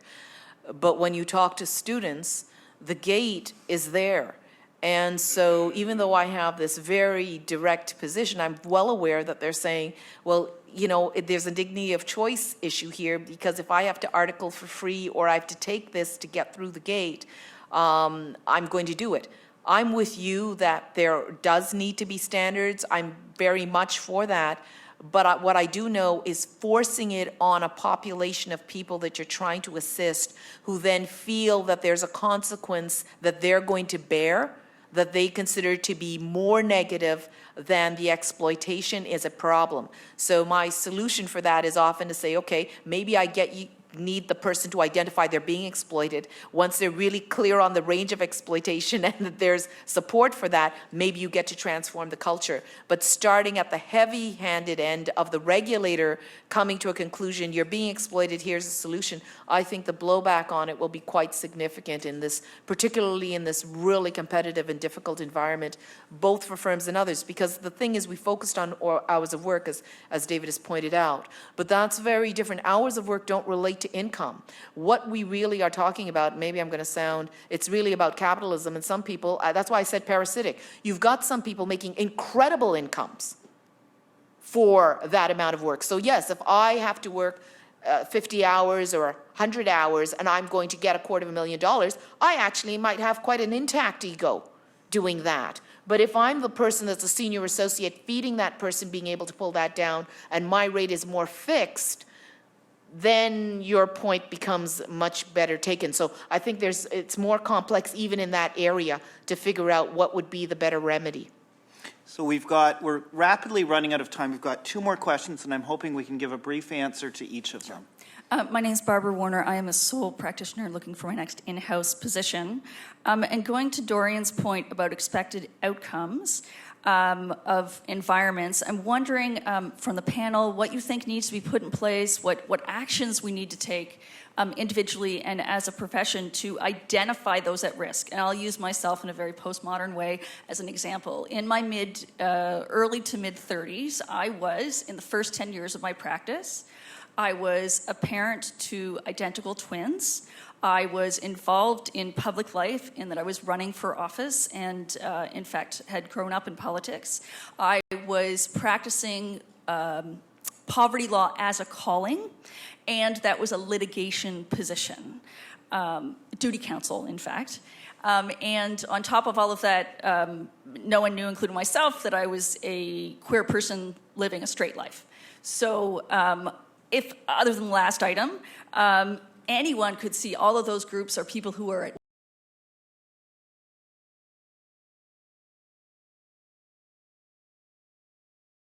what can we do to identify someone at risk rather than waiting for her to implode at age 36? Oh, boy. I don't know if this is going to be a controversial answer. I believe we should, I've used the word culture a lot, so I'm going at it from a couple of different angles. One, the more we do this, and the more we implore the profession to become more inclusive and more open, the more we make it possible for people like that to feel safe to come forward, feel safe to be identified. That said, I don't want to be Pollyanna about it. It is still a pretty rough profession for a lot of people. And when you say, what can we do to help or identify those people, I'm not sure who the we is. There is no big brother here that's watching over to make sure everyone's okay, and it's not the Law Society's mandate to do that. And so it's a difficult thing to point to members of the profession as overseers to find people other than us as individuals in a profession staying open and mindful to our colleagues, which I absolutely support. And with all of that said, in the end, our best salvation is in ourselves. And what I mean by that is that ultimately we are empowered to take care of ourselves, to identify in ourselves when a situation is not a healthy situation, when we are not taking care of ourselves, when I am let's say I'm a survivor of sexual abuse as a child and I find myself as a criminal lawyer representing a sexual abuse accused, I may be doing that to work through all of the injustice of my life, and it may in part be satisfying, and it may in part be vicariously traumatizing me on a daily basis. I have to identify that in myself to see when what I'm doing is actually harming me and perhaps change my circumstances. That's not always ideal because, frankly, I don't want the person being sexually harassed to be told, well, maybe you should just change jobs the way Donald Trump's son suggested. No, the system should change. And yet, if the system is not changing, I don't want to be the guinea pig that's going to fix the system. I have to today be well. So we do have to personally identify situations where we need help, because ultimately, if you don't want to be helped, if you're afraid to speak out, no matter how much someone comes to you and suggests that you get help, there's a good chance you're not going to until you're ready. So, not an easy or a neat answer, but I do default to the individual feeling so compelled by their own distress, frankly, that hitting bottom in addiction parlance, that compels change in what is otherwise a difficult thing to change. With the support of social supports, with the support of a profession that is more and more opening up, and yet if the profession's not catching up, I'm still going to have to make sure, as much as I feel empowered, and as much as the people around me care about me, we're still in smaller groups to make more difference. Please feel free to disagree. Well, I guess I agree, but only this far. A lot of this is happening in contexts where there are supervisors, there are people engaged with human resources obligations. So I think it's about seeing that as a competence. Being a competent partner requires you to have a literacy around these issues so you can identify them. That's my bottom line. Being competent, sitting in a DOJ, sitting at legal aid, all of these places, these are places where people have both the, I'm practicing law, I'm being a lawyer, this is all self-actualization, but they also have human resources obligations. If they have to be able to recognize competency, then they should be able to recognize these issues happening for their staff, not solely because it's inconvenient for them, but because it's their obligation to also be able to grow and build their staff and support their staff. Last question. This comes just, I was the policy counsel here at the Law Society working on the mental health strategy. And one of the areas of silence, gap, we're not clear what it is that when we've been talking about mental health, I haven't seen a lot of language around Alzheimer's and dementia. we tend to think of it in terms of other areas of mental health, but not that one. And I think that that's a huge problem, because for high-functioning people, it can be up to 2 to 3 years before anybody on the outside is actually seeing trouble happening. And I wonder whether, and I noticed in your presentation earlier, there was one slide which seemed to allude to an aging mental health kind of condition. But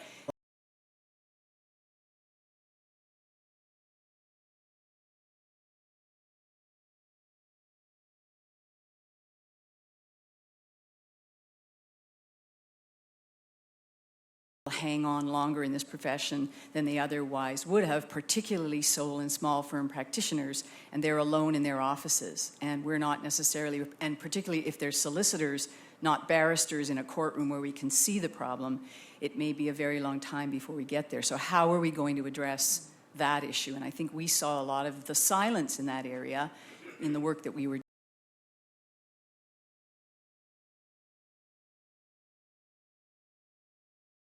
doing. Yeah, I think that's a really great point, and I'm glad that it came up in the context of today's discussion. So looking at age-related impairment, dementia, Alzheimer's was certainly outside the scope of our intended study design, but I can tell you that lawyer assistance programs across the United States are seeing spikes in the amount of calls that they're getting related to, age-related impairment in firms or colleagues not sure what's going on with somebody. Sometimes it can be complicated by somebody with a history of heavy drinking for 30 or 40 years. But you're right, there is that silver tsunami coming, and it has really significant implications. A lot of the remedies or suggestions parallel those that you would have for addiction or mental health, right? We need greater education and awareness around what these issues look like. We need to have how to access them and facilitating comfort with accessing them. So I think there are a lot of parallels, but it's a significant problem, and it's not likely to go away anytime soon, because people are, not only because they have to, a lot of people are working longer because we're living longer and they're able to work longer. I know plenty of, and I've interacted with plenty of attorneys who are partners in successful firms, and financially they could have quit working a long time ago, and arguably they should have, but they haven't. They're holding on. Well, with that, let me thank all of you for an incredibly rich discussion that I know the issue is so complex and has so many facets that we could spend a couple more days, but the diversity of perspectives, of experiences, of views, I think has really given everyone here today and watching a tremendous amount to think about, to take your suggestions for change into our own lives and our own professional workplaces. So let me thank all four of you. In recognition of your time, we're taking those of you who can to lunch and making a donation also to Lawyers Feed the Hungry, in thank you to you. So thank you very much.